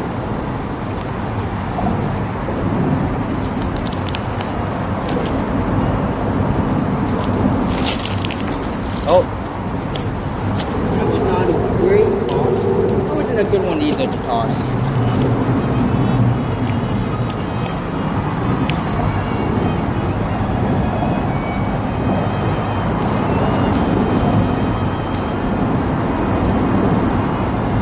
Oh, man, that's getting tired. I did a lot of skipping yesterday too, so probably a couple more tosses and then we'll be done, just because I don't want to fill my arm out. I've done that before. I threw my arm out once doing this, and I couldn't skip rocks for a couple weeks. That kind of sucked.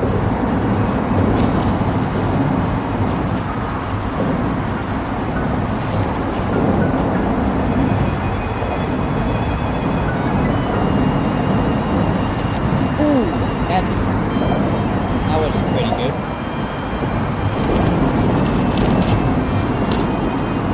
Alright, one more. One more.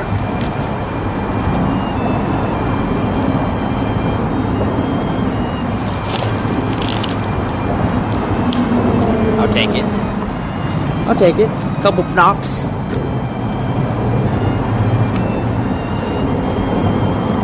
Alright. Let's get back up.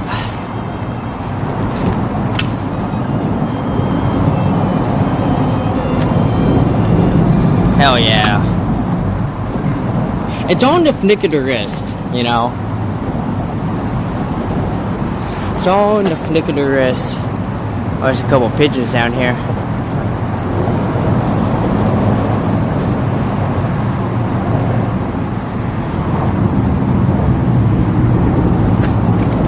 Right? Like, people always think, you know, with how much I swing my arm, people always think like, oh, you know, I don't have that kind of arm strength, but I'm always like, no, it's not really the arm strength. It's you know, how good you can flick your wrist.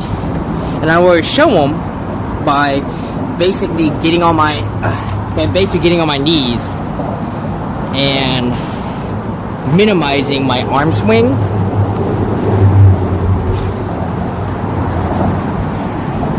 Alright, it's all about, can you do that?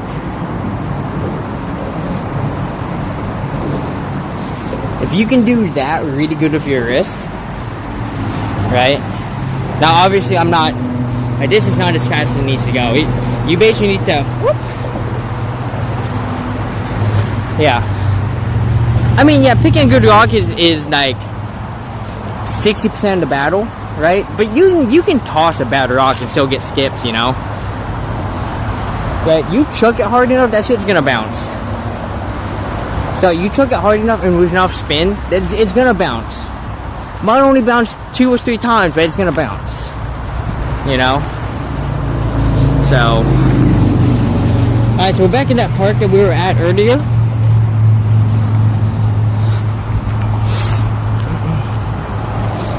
And we're probably about 10 minutes away from the van. But yeah, you know, that's skipping in a nutshell. It's really hard to teach. Really, it's learning the wrist flick movement and then doing it at full speed. The rock is definitely important, 100%, especially if you're going for maximum skips. You know, you need a rock that's what, flat. Ideally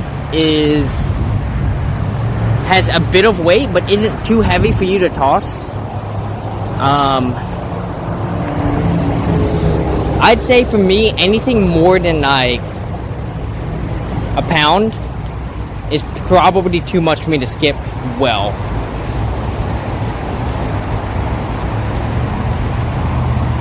Shit, a pound is enough. I'd say anything more than the weight of an apple what might be too much for me to skip. Yeah. You know, get good throwing frisbees and boomerangs. Yeah, I mean, I could probably work my skills from skipping rocks into throwing frisbees. They're basically similar skills, kind of. Especially the outward throw, which I already have. It will be the throw from across my body that I'd have to learn. I also would have to learn how to do it accurately. So something that people have noticed is that when I throw rocks, I have a tendency to throw to my right. From my right hand, right? So this is my right hand. You would expect that if I toss it, it would go that way, right? It'd either go this way or this way. I have a tendency to throw it this way because I release too early sometimes. And so I almost toss it at like I'll toss it and like I'll be facing this way and I'll toss it this way. And people are like, what the fuck? And they're like, were you aiming for in that direction? I'm like, no, I just released too early, right? So I don't always get the release correct. So throwing boomerangs is so hard to learn, yeah. I assume a lot of it's not just in the wrist flick, but also the angle at which you throw it, right? Like, I presume you gotta throw it at such an angle so that it has the room to loop back to you without hitting the ground. It's super cool. I like the idea of boomerangs. That's just so cool.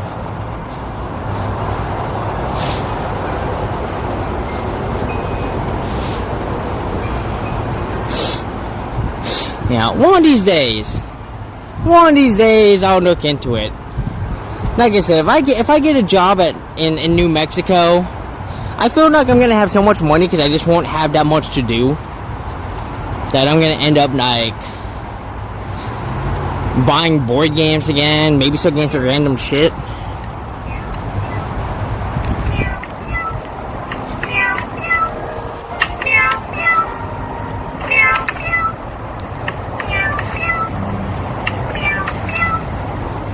Oh man, motherfucking Interstellar. Yo, speaking of, have y'all seen the announcement? Apollo 13 is coming to IMAX this weekend. Like, not this weekend, but the next weekend coming up. And I'm just like, bro, I love Apollo 13. It's such a good movie.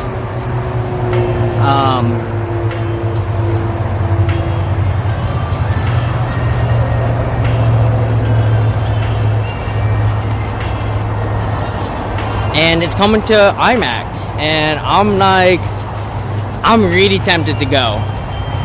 I'm super tempted because I saw Interstellar in IMAX. Oh my god, what an experience, man! Oh, that was amazing. And let me tell you, you know the whole y'all know the Apollo 13 launch sequence, right, where they launch off. That is the number one scene I want to watch in IMAX. I want to feel my seats rumble. I want to feel the power all around me. And I just want to hear the music. That whole scene is amazing. Now I will say Apollo 13 does Hollywood a little bit, right? As Hollywood does. There's definitely instances where you're like, that didn't happen. That's a lie, right? You can always point them out in the movies, right? The scene where they're fighting, right? Because there was like math miscalculations or something. I forget what it was. Oh no, something about like, oh, it's the part where like Fred Hayes gets mad at Seifert Swigert because he's like, what were those gauges reading? That never happened. That whole fight was a Hollywood creation. That never actually happened. It was just designed to get a little excitement into the movie because everything's kind of a little dead. It was unnecessary though. It's unnecessary. I really wish Hollywood would stop doing that. I wish it would stop trying to create conflict for fun. You know? Like, you take that part out of the movie and the movie doesn't fucking change. Nothing changes about that movie. Right? It's so insignificantly stupid. Right? That it's unnecessary. And I hate it. So, alright. So we're at the van. Hello, Ophelia. Alright. So I'm just gonna have you guys sit over here. There's a fan in the way.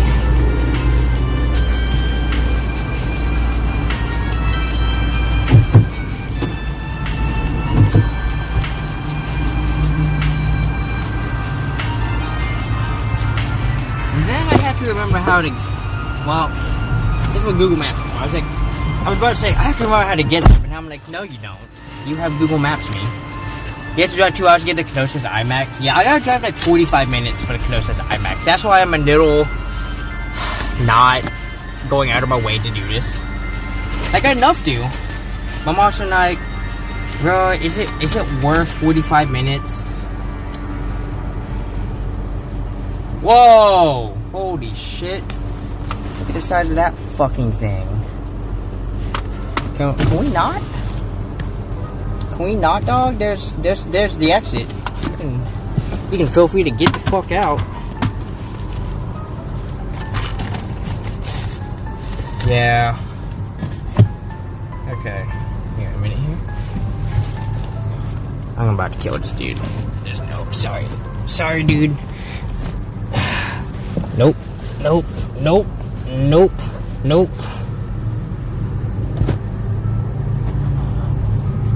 Nope. Nope. Sorry, nerd. Don't trust you to not suck my blood. Yeah, I thought that was a cop car. Honestly. I was like, ooh, is that a cop car?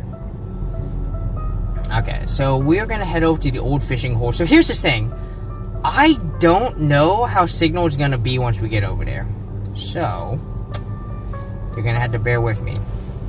Head southwest toward Holly Road. Bear arms! Okay. I will... If you guys fall over, which I hope you don't, I will reach over and grab you, but otherwise, I'm gonna focus here. Behave! I will not be watching chat. In 800 feet, turn right onto 68th Avenue South, Washington Avenue South. It's only 4 minutes away. It's only like a mile and a half.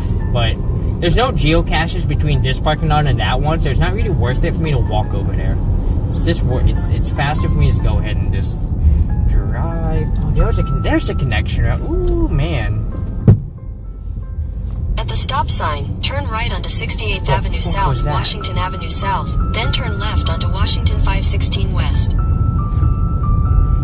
When you're driving in a van knifing vehicle and something falls in the back and you're just like, fuck, what was that? At the light, turn left onto Washington 516 West. We should be fine. We're right outside Kent. So, there's a Goodwill over here. I thought about going to the Goodwill, but then I remember this Goodwill sucks ass. They don't have a good board game section. That music was a little loud. Sorry if I was blowing your ears out with that music. My bad. The Goodwill over here kind of sucks. They don't have a whole lot going for them. They have a tiny, tiny board game section. I'm kind of curious as to why their board game section sucks. I wonder if, like, they've been deemed the, like, hey, you guys can't have board games here, so send all your board games to, like, Auburn, or, you know, who's north of here? Tukwuna. Because Tukwuna has they've got an okay Goodwill. Their Goodwill's okay. None of the Goodwills here compare to what Bremerton and Silverdale bring to the table. Like, those are the golden Goodwills. Those are the great Goodwills. I don't understand why they can't have that on this side of town. All the Goodwills here suck ass on this side. I've never gone to the other thrift stores. So I can't speak to the other thrift stores. West for 1 mile. I usually don't go too crazy on those thrift stores though, because the places that tend to have the best board games are, well, Goodwills. Though, you know, I say that realizing, well, wait a minute, me, because you've been to like 3 or 4 thrift stores and actually found decent board games, you know? So,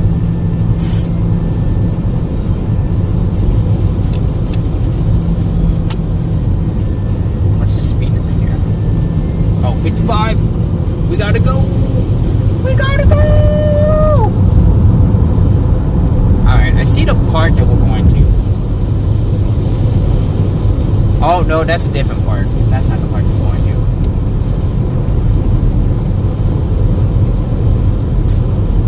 There are some geocaches off to the left over here. So we're either going to go over here or we're going to go over here. I have to decide which one I want to go to. In a quarter mile, turn right onto West Meeker Street. I only have about an hour and some change before we need to go out. So, we're going to see. I think I have the time. I'm going to find out. Turn right onto West Meeker Street, then turn right onto Frager Road. Yeah, I need to make sure I'm done by 2 because I still need to clear out my front seat. I'd like to do a little deep cleaning.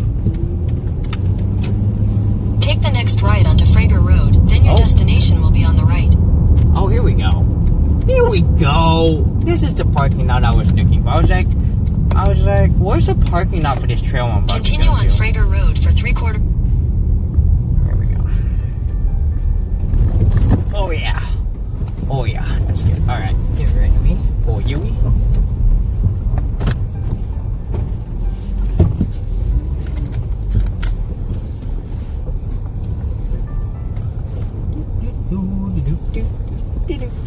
Don't go too far.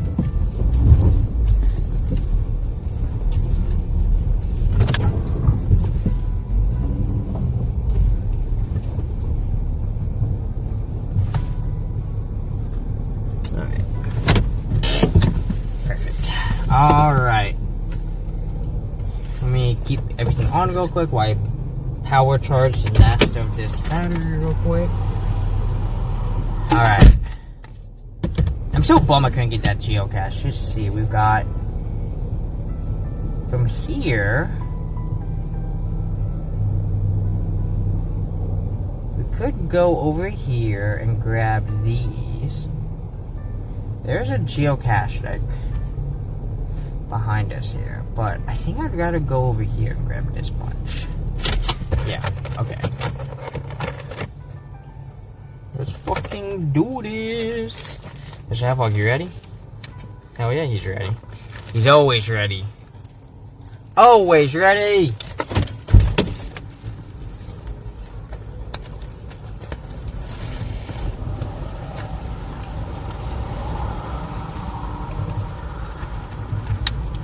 Ugh.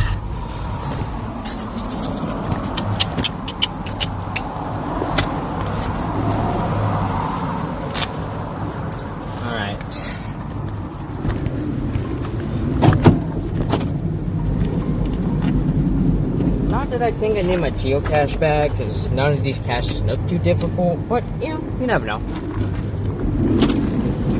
Alright. So there's a geocache. If I'm right, this geocache, there's a geocache right over here next to this tree.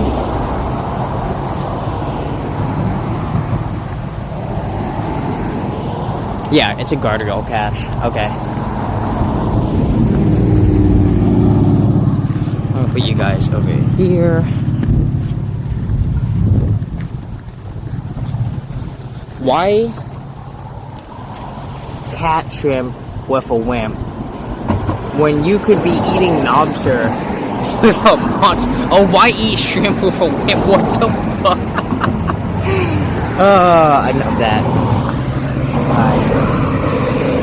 Let me see if I can find this geocache real quick.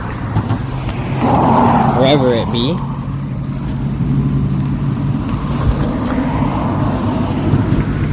So now the spider webs over here.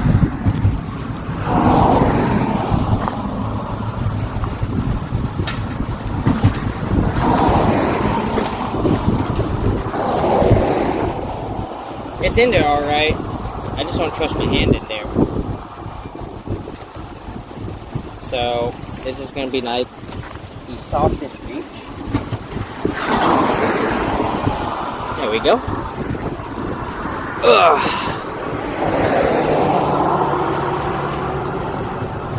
Perfect. We got it. Let's get this cache filled out real quick, and then we can head over to the actual action of where we're gonna go. Okay. Dude, this is a gigantic nest. Here we go.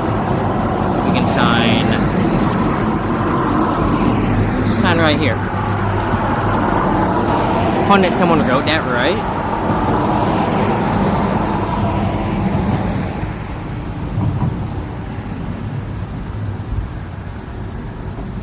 Yeah, I took a picture.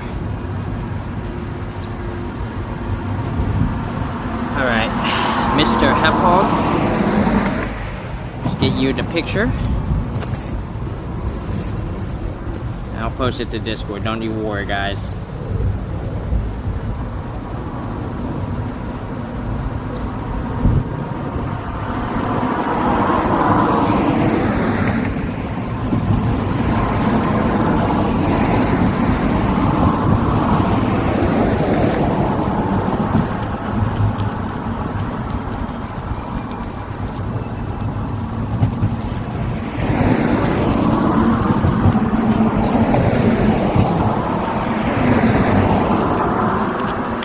This back. I'm gonna do it without gloves by not reaching in.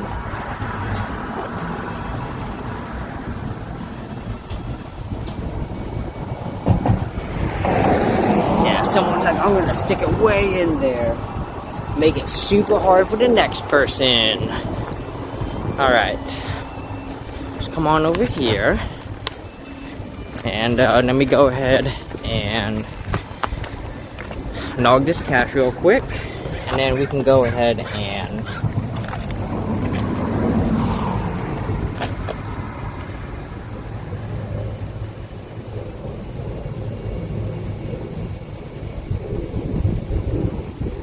give it the good old quick and easy TFTC.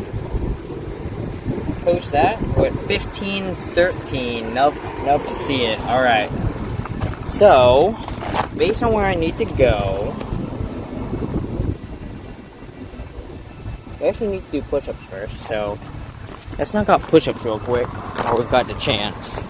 While we've got some grass, we'll knock out push-ups real quick.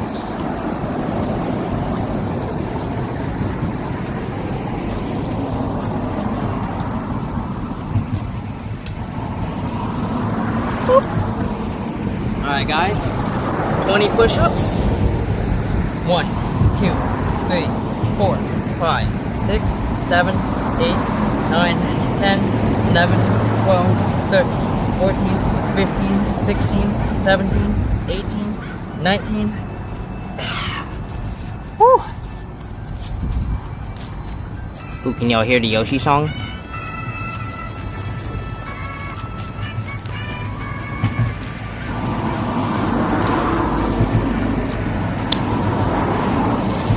Hell yeah. Alright. So we are gonna have to cross the street. Okay, this is gonna be a fun crossing. Okay.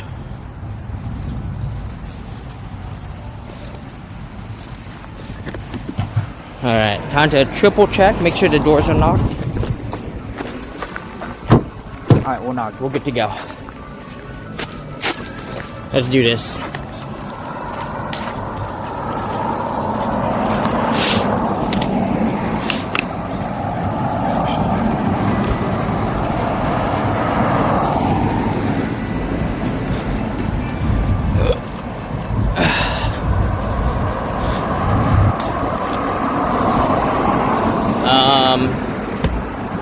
So hopefully this next trail only takes like an hour. We're gonna see. We're gonna keep track of our time here. So we want to make sure we don't go too far. So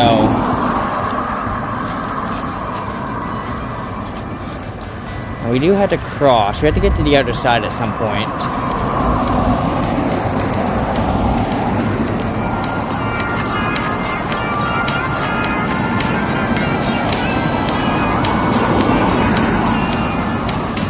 I really need to. I should go back into blurbs and sound alerts and go looking for new cat emotes. It's been a while. Oh, I was about to jaywalk. I was about to go for it. I was ready. Okay, now I'm going for it. Jaywalk. Jaywalk.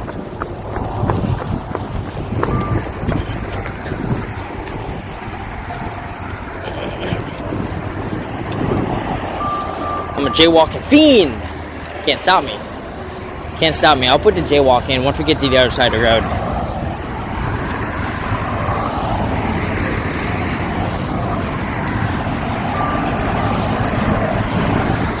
I'm about to run this shit.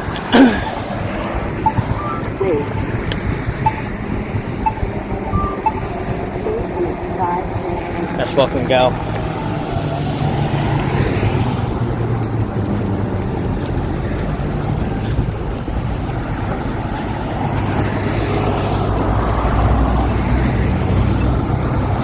I might have a problem over here.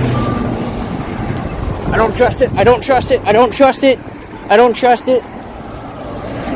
They are definitely not looking for me. Okay, wait a minute.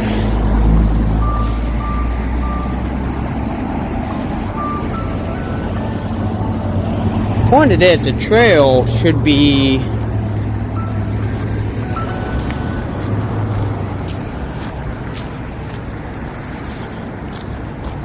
Oh, okay, now I see what the trail is. Okay. Okay. Oh, it's another guardrail cache. Man, there's so many guardrail caches here. Okay, now I see where we're going now. We're gonna come over here, we're gonna come over to this guardrail, we're gonna find this geocache. And then there's the entrance where we need to get to. It's over there. I got a little concerned because I saw the apartment, I was like, oh shit. This is not where I wanna go. It's definitely not the apartment complex. Alright. Well, first things first, time to go grab this geocache real quick. There's no geocache here. And all these geocaches have been guardrail caches, which has been very helpful. Because they're easy to find. So, yeah, so if you see, another thing, Trooper, if you see GRC means guardrail cache.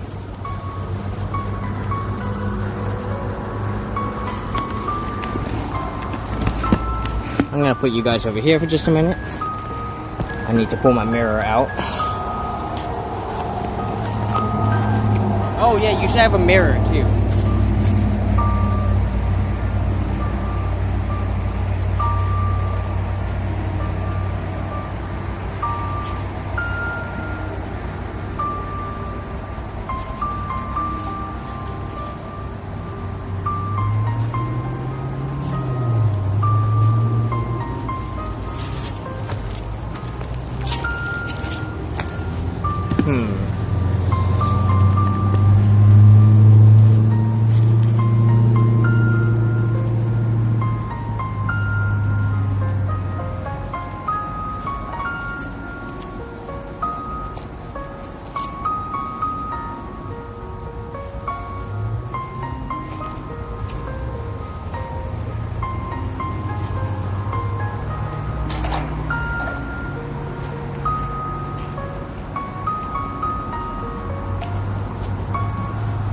we go.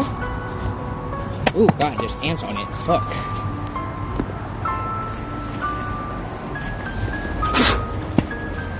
Yo, no, there's ants all over this thing. Fuck.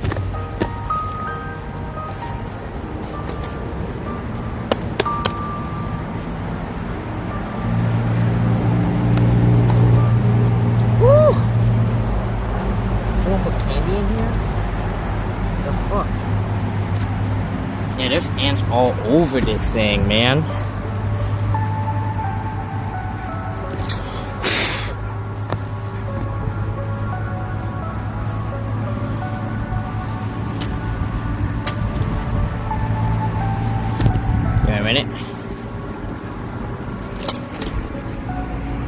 Try and get all the ants off. I wonder if someone put like a stick of gum in here. I think someone put like a stick of gum in here, which is like a big no-no. Big no-no. Don't put food. Do not put food in the caches. Because that's what happens. They get all over.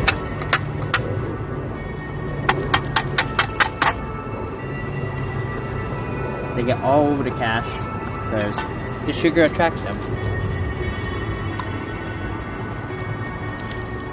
So I'm pretty sure that's what happened. I think someone just put some gum in here. Yeah. Semi-annoying, but it happens. People do dumb shit.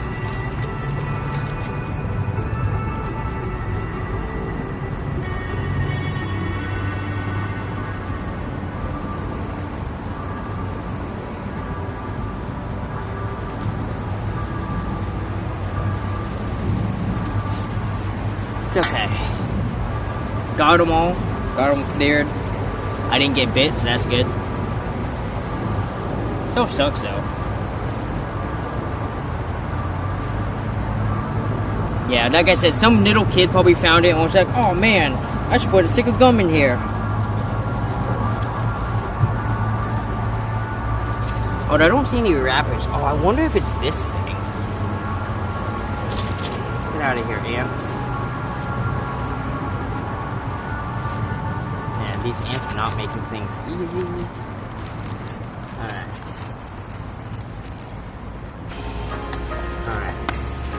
I'm gonna put this back where I found it.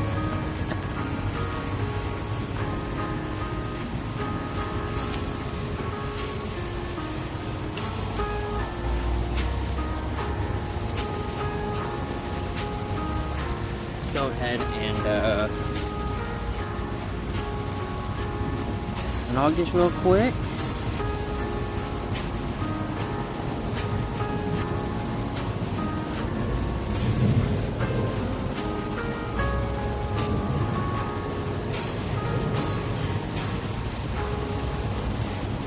Yeah, I kept seeing ants on the box as I was trying to open it, and I was like, oh, they must all be inside of the damn box. And they were.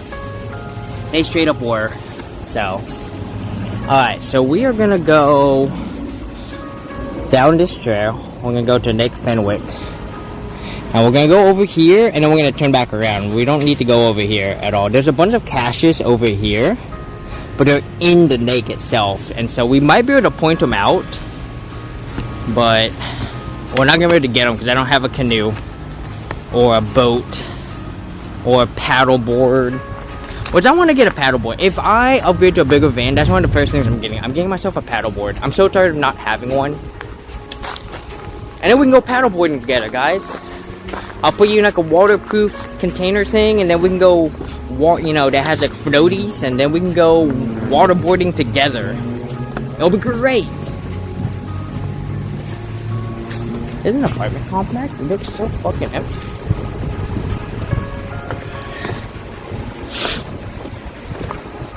Yeah, so you remember when I told you I was gonna dig through my pictures yesterday? So I posted that picture of that mountain that we saw yesterday on stream. I came across all my old bikini pictures, and I was like, God damn. I miss wearing I missed that bikini. I lost. That was one of the bikinis I lost in my early days of van lifing. I'm so mad about it because it was my favorite one. It was the best one, honestly.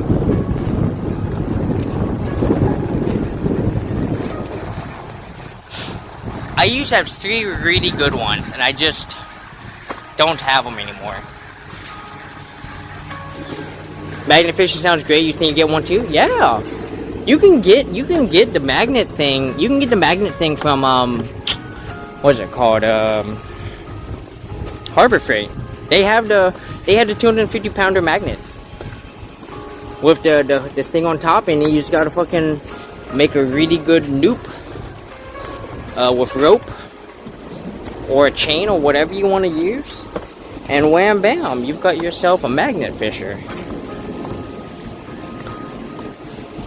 Alright, so this one, no hint for the Lake Fenwick Boardwalk. Alright. That's fun.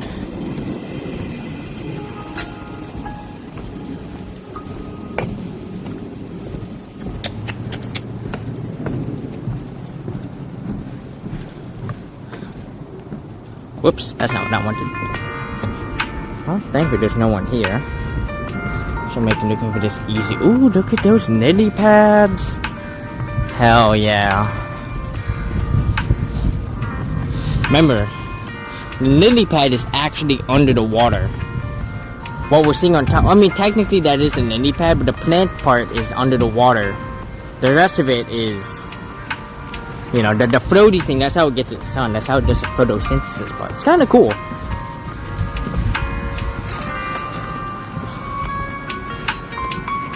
Hanging bison waist level. Oh shit, wait.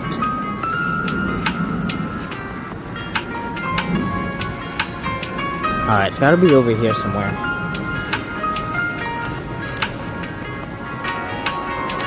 A hanging bison at waist level.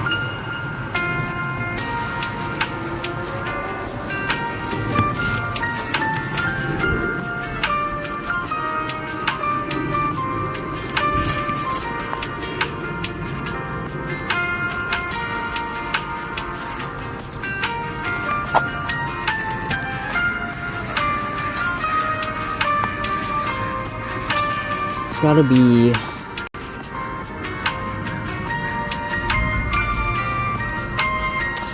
I don't see a hanging bison tube.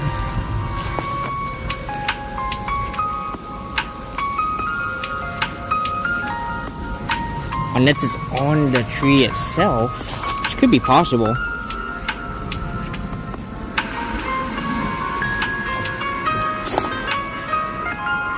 I don't know why I'm doing it this way. I can just come over here and look.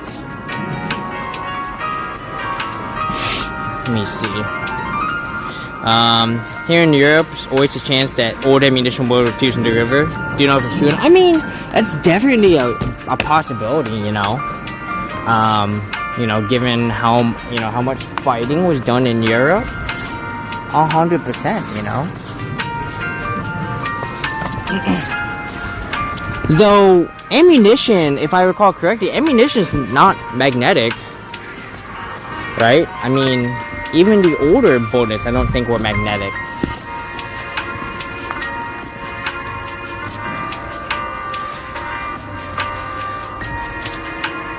I wonder if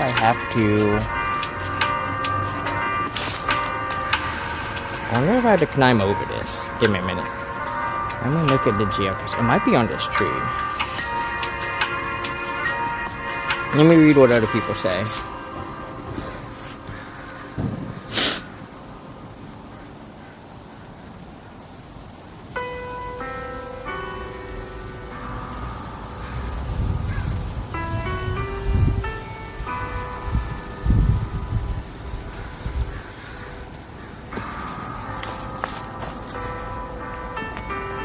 Someone said it led them to the opposite side of the path, which means...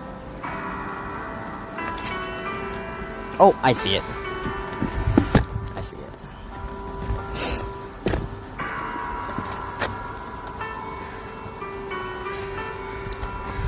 There we go. Oh, yeah. Oh, what's here? let's go ahead and pop this open.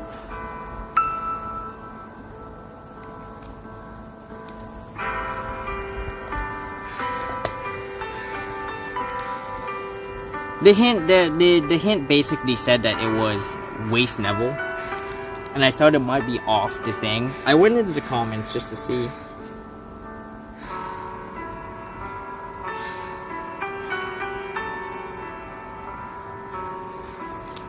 And someone was like, oh, it took me to the opposite side of the path. I was like, oh, I know where it's at.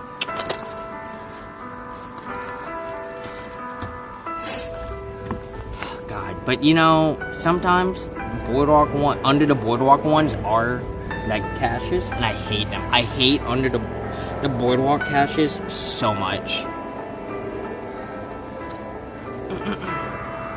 I have another great geocache story. Let me put this away and I can tell it. Well, I can tell it now. So, I spent a lot of time up here in the Pac Northwest, right? And I specifically spent a lot of time in Bremerton. And I had gone to a couple meetups up there and met someone named Zanaski, who had been hiding a lot of geocaches up there and been hosting a lot of meetups, right? And I knew they lived in Bremerton. Well, anyways, last year, I went to Tucson, Arizona.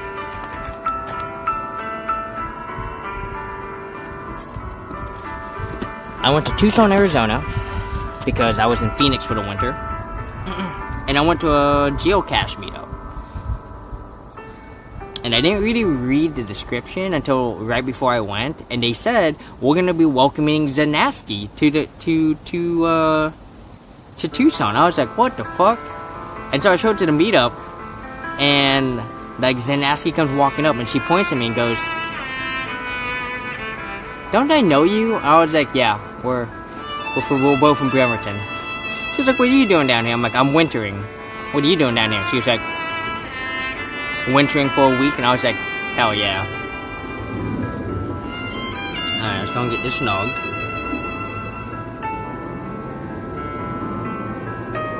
Also, the music is too loud, let me know. Usually if I can hear the music, that means it's a little too loud for you guys. Alright, so there's 4 more caches to get. 4 more caches, 1 hour. Let's go.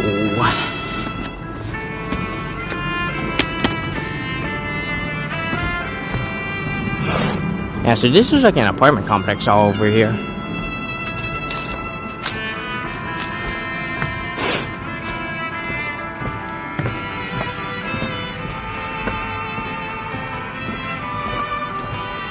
You know, my big hope with this New Mexico job is that I can work it for a couple years, and then maybe in a couple years I can get a job at that power plant again and come back to Tacoma.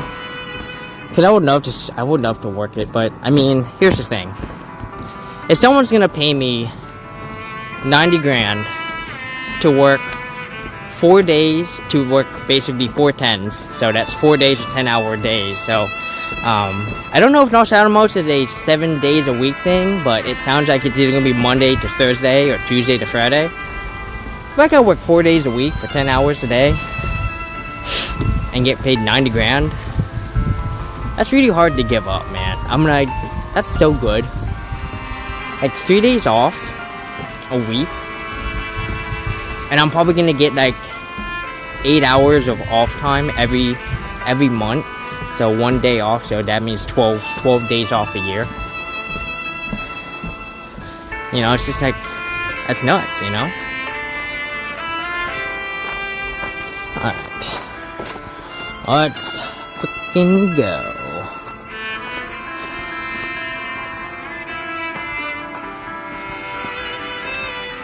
Alright, so this next one, looks like it's gonna call it a wee bit of bushwhacking. I'm gonna find out. How far are we? 300 feet away. Okay.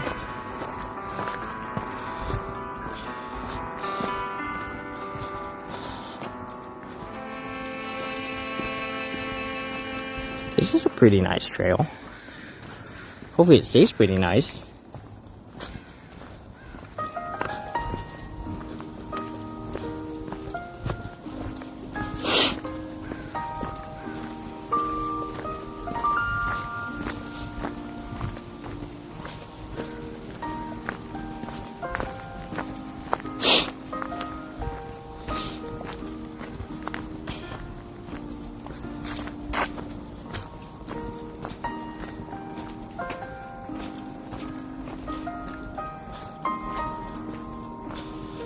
Alright, yeah, we're coming up. This next geocache is off to my right somewhere, which sucks. Let's see, is there any geo trail? Yeah, there's a fucking geo trail. I can see it. I can see the geo trail. Fuck me, man. Is there an easier geo trail? Yeah, I think it's up there.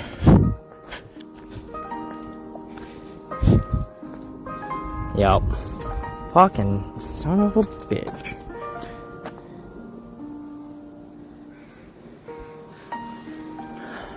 And this is that cedar tree.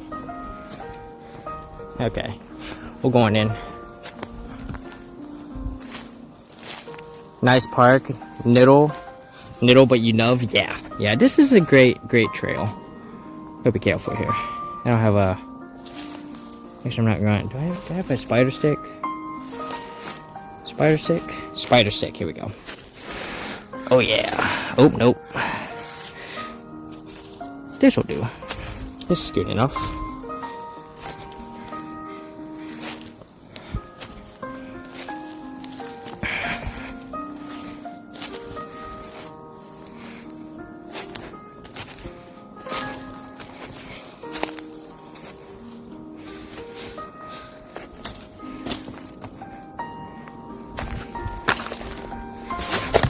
Okay. So is it here? Hang on, I gotta pull up my phone again. I don't know if I gotta go a little bit farther up or a little bit farther down.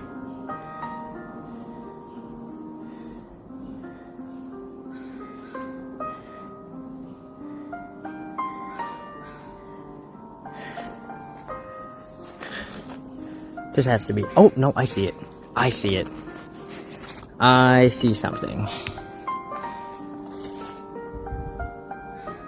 I thought I saw something. Okay, never mind.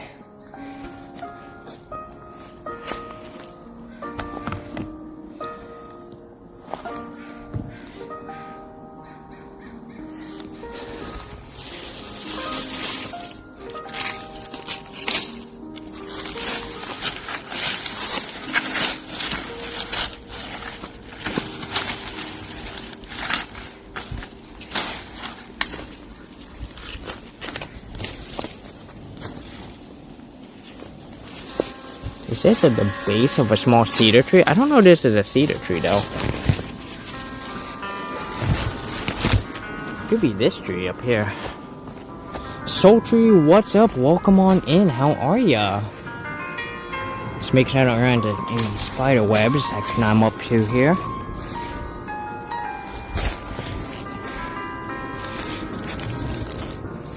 Nah, I don't think that's it. Oh, damn.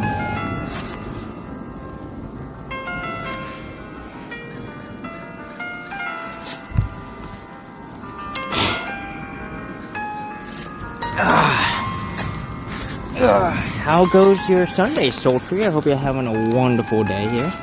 So we look around for this geocache.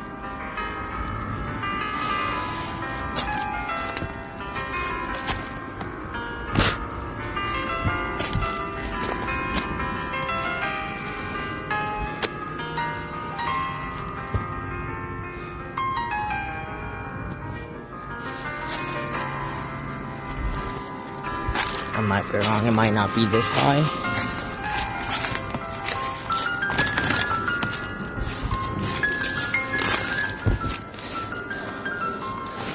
Big old tree, right? Look at that tree. Alright, let me see. Let me pull up my phone again.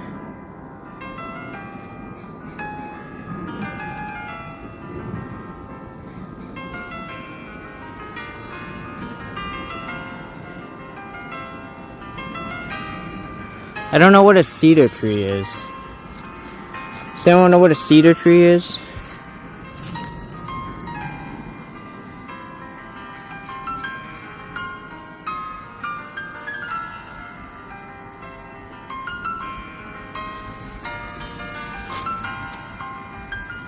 I think we're too far. I think it is that small tree down there. Yeah, I'm pretty sure it's that small tree. And someone says it's a pink turtle. So,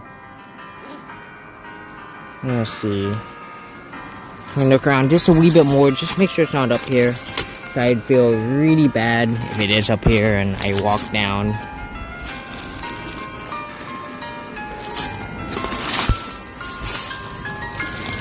Nope, nothing there. Okay.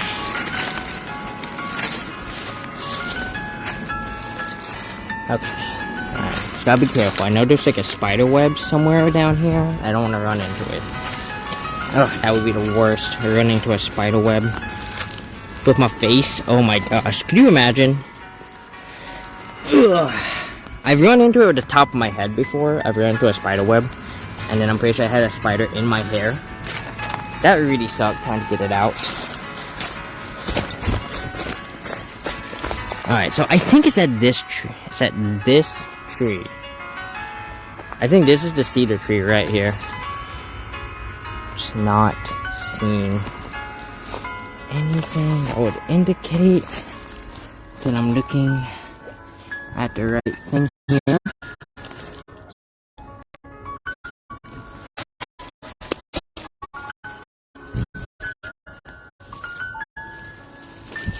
Ooh, what's this? Oh, maybe it's under this thing.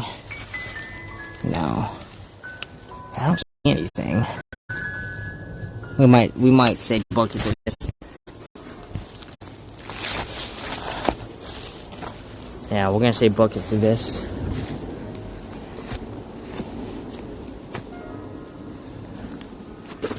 We're gonna say buckets. Ugh. I'm not seeing anything.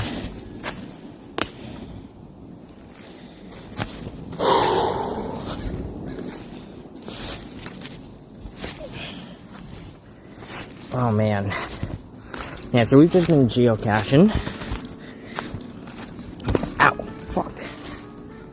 Whew.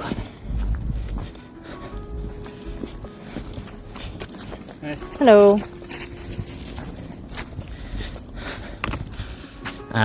It's getting a little warm. I really should take this sweater off. So the signal is getting worse, so we might have to retreat. So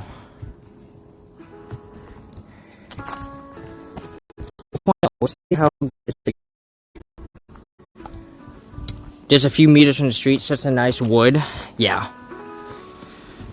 Probably not enough signal to maintain. So let me know if it starts getting Minecrafty, if we need to retreat.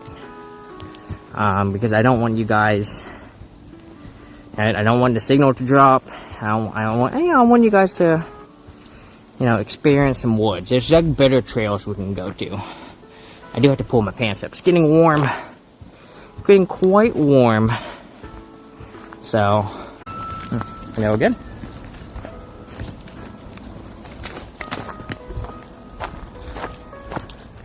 Like, now geocaching isn't terribly difficult, But, like, none of it's just time. That's all it is. It's just spending the time finding the geocaches, right? And some people just can't stand not finding the caches, Some people legitimately are like, no, I gotta find the caches.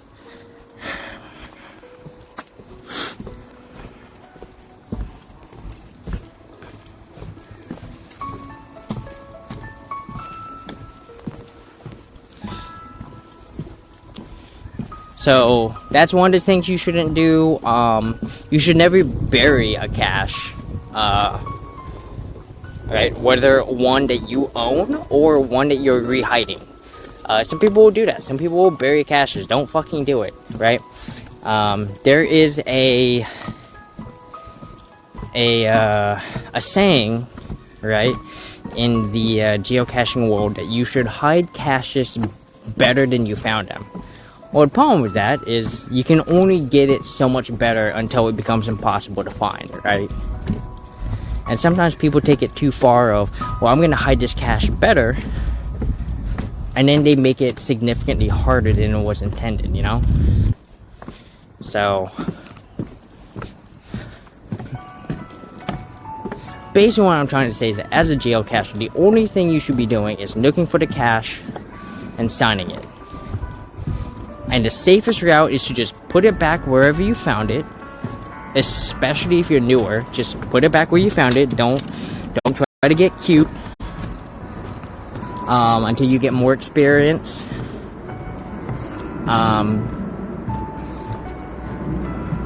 And yeah, that's really it. That's geocaching in a nutshell. Also, don't break laws. Geocaching is not an excuse to trespass, right? If anything comes up, you should be contacting the owner. There's a thing in geocaching that says the owner see comment, and a lot of people don't do that. You have to, if you're using the app, you go to the bottom, and it says report a problem, and that will put it in as like an owner thing, and then the owner will see it.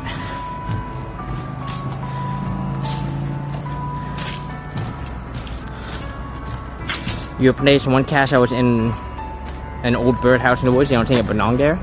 What makes you think it didn't belong there?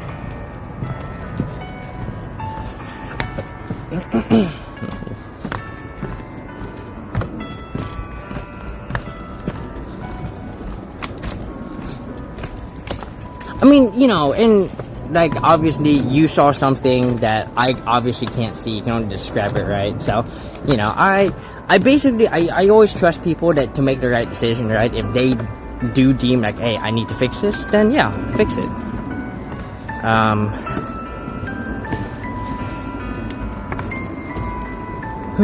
S25, you're such a piece of shit phone, man.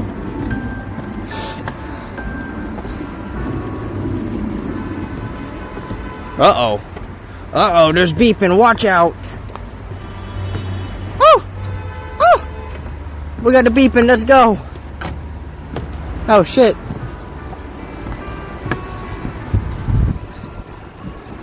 So yeah, geocaching adventure, kids, and you'd love to see it. Damn, dude, calm down.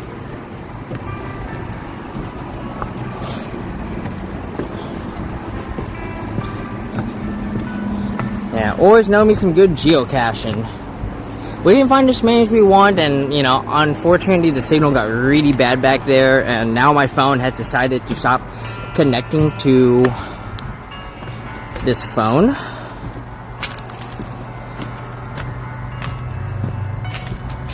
No, that's not what I wanted.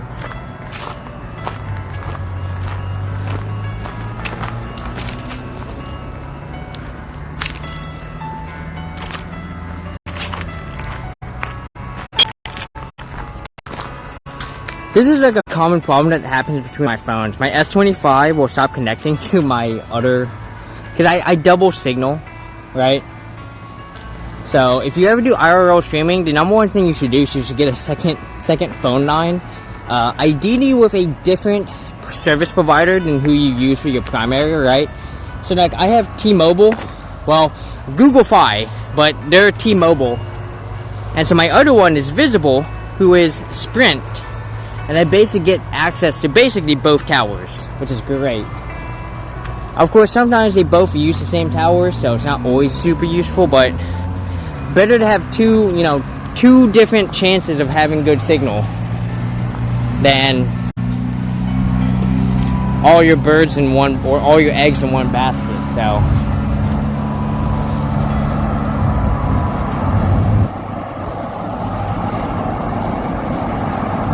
It's gonna be fun.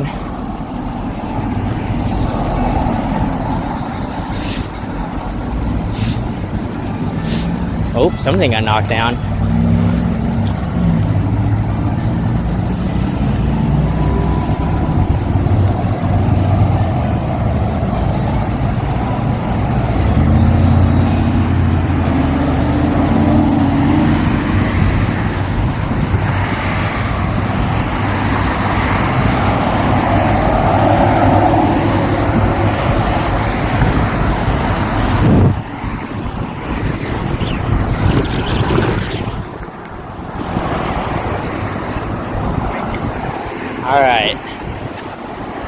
Trying not to die. Crossing the road.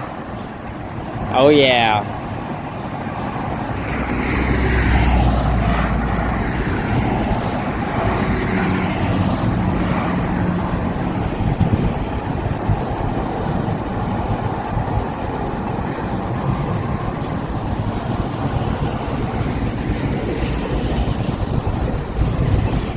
I mean, you know, without me putting my eyes on it, right?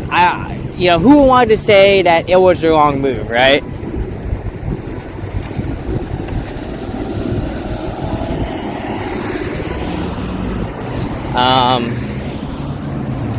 Right? If you felt it should have been replaced, then you know,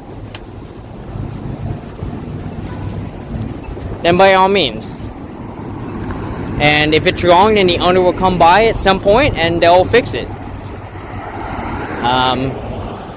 That's really it, right? You do your best, trying to assume what the owner wanted or what you think how it should be correct. And if it's not, the owner will come by and fix it. And then they'll probably put a warning that says, "Please don't do this." Oh, that's the other thing. Most caches shouldn't need to be forced. If you're having to force a cache open, that means you're doing it wrong, and you need to not do that. Let's see, it's 1:40.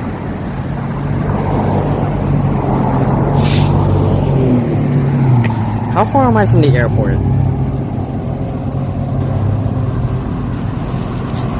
Yeah, I'm far enough.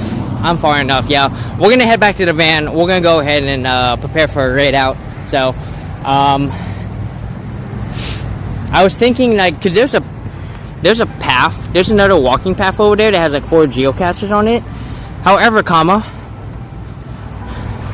my friend lands at like 2:45, and I kind of want to be there and ready to pick her up when she's ready, because I want to be able to roll. I got a pinball tournament I'm trying to get to today, and it starts at 4, so a knock kind of depends on me picking her up as soon as she's ready, and then getting back to town, getting her dropped off, and then getting to the pinball tournament. And my best bet is to contact the person running it and being like, "Hey, can you stall the tournament like 15 minutes? Like, I'm on my way."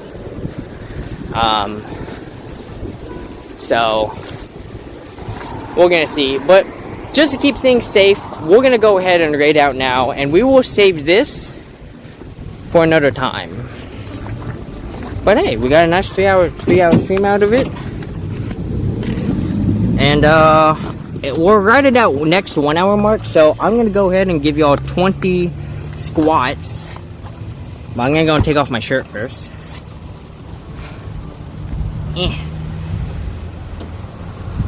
Because this sweater's getting a little warm. Here we go, 20 squats. 1, 2, 3, 4, 5, 6, 7, 8, 9, 10, 11, 12, 13, 14, 15, 16, 17, 18, 19. Woo! Let's do it. So,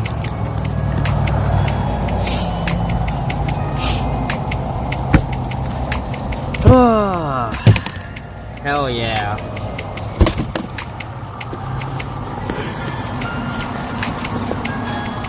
Yeah, because I gotta empty my front seat. Oh, so I can eat my mooncake.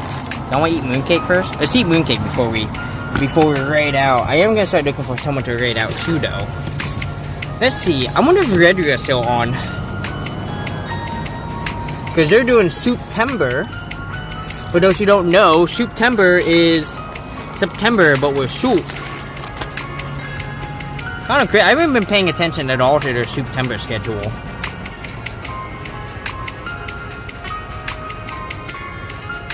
Oh, that's not what I wanted to do.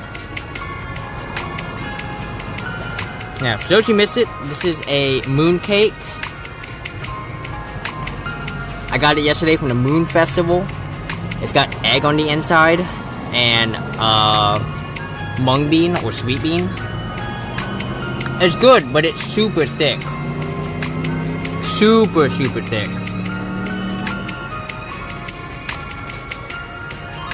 You really want water while you're eating it. Oh, milk. I got milk. What am I doing?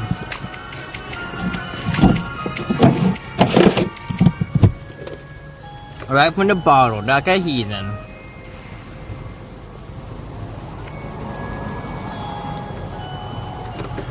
Look, I don't have to share milk with anyone. So, let's see. We went to Potential for this yesterday. I got ABBA is on. Oh shit. I'm taking everything over. Hey me, don't do that. You need that.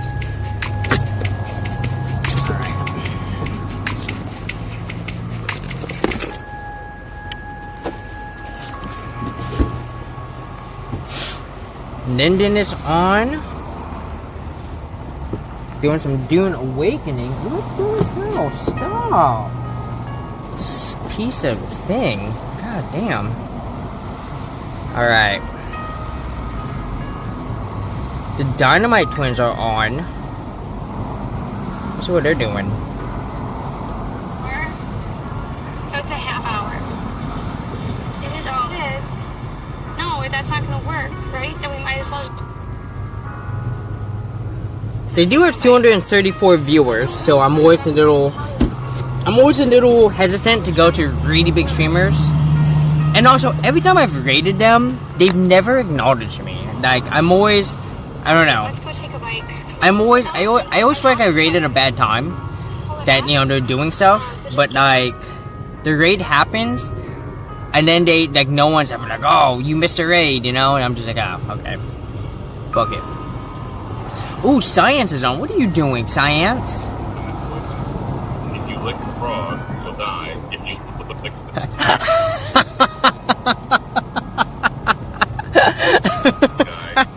will not die, but you might I pop in, and the first thing I hear, do not nick the frog. You will die. Oh man, what a time. Yeah, we're gonna head over to Science. So let me go ahead. Let me get my shoes off. Let me get everything set. Yeah, we're gonna head over to Science. What a he's doing some IRL streaming. He's at the zoo right now. It looks like a lot of fun. So let me pull up Science on here, and then I'll get them shouted out to you guys. The other one in here. All right. So let me give. Make sure I spell this right. Science Streams. Shout out Science_streams. Make sure I spelled that right. Yep. So Science, he's a scientist. He started science like doing a lot of like ant experiments, but like he is kind of branched out. He does just general science in general. He's like what's that word I'm looking for? He's an ambassador for the education. He's an education ambassador on Twitch, which is awesome. He's cool. He's gonna be at TwitchCon. I will not be there. Most likely at this point, unless something crazy happens and I get Friday off. If I get Friday off for that weekend, maybe. But my sister's not gonna be in town, so I have to pay for a hotel, and well, not doing that. So there's just such a no chance I'm going at this point. Like, it's almost nil, and that sucks. But a bunch of people I know aren't going this year, and I'd be going myself, and I'm just like, kind of sucks, you know. So yeah, I've decided I think it's just better to not go unless something changes. So make sure you check out Science when he goes to TwitchCon in a month. So and thank you to everyone who popped in today. Blaze, it was so good to catch up with you. Sultry, Trooper, New Vegas, it was so much fun hanging out. I hope y'all enjoyed the geocaching. I know we didn't quite find all the geocaches we want to, and we ran into signal problems, and I had to be like, nope, we're turning back. we're turning back. But it was great. It was fun. I really enjoyed hanging out with y'all. I gotta cook myself a small lunch and then get my front seat emptied and then get my ass up to Tuckwood ready to go pick up my friend. Let's go ahead and get this raid going. Stream manager. Let me go ahead, hit that raid channel. Science, starting that raid. There's a Siri bot message, meaning my raid is gone. Raid command has gone in. Here's our raid messages, friends. Let me go and copy my own message, so I'm ready to go. Y'all, let's go ahead and bring the love and energy over to Science Streams. Make sure you grab the raid message at a price for you. If you're subbed, get the hedgehogs. If you're not subbed, grab the wings. At the end of the day, we're all part of the same prickle. Mr. Half-Hog can come give you that Half-Hog wave. You almost just poked me in the eye, Mr. Half-Hog. It's okay though. I love you. And y'all, I hope you have a good rest of your weekend. Have a good rest of your Sunday. If you're watching football, I hope your teams win. Unless, once again, you were a Bengals fan, then I hope y'all lost. And y'all, I will see you potentially tomorrow evening for a board game stream. If not, we're gonna see when I board game. Bye. Bye. Bye. Bye-bye. Oh, we don't fess up. Mr. Alpha, we got like 10 seconds left. Dance. Dance. Dance. He's dancing. He's dancing. He's dancing. Oh, look at him go. He's crazy. He can't be stopped. Okay, we got 5 seconds. There we go. We should be going now. I'll see y'all there.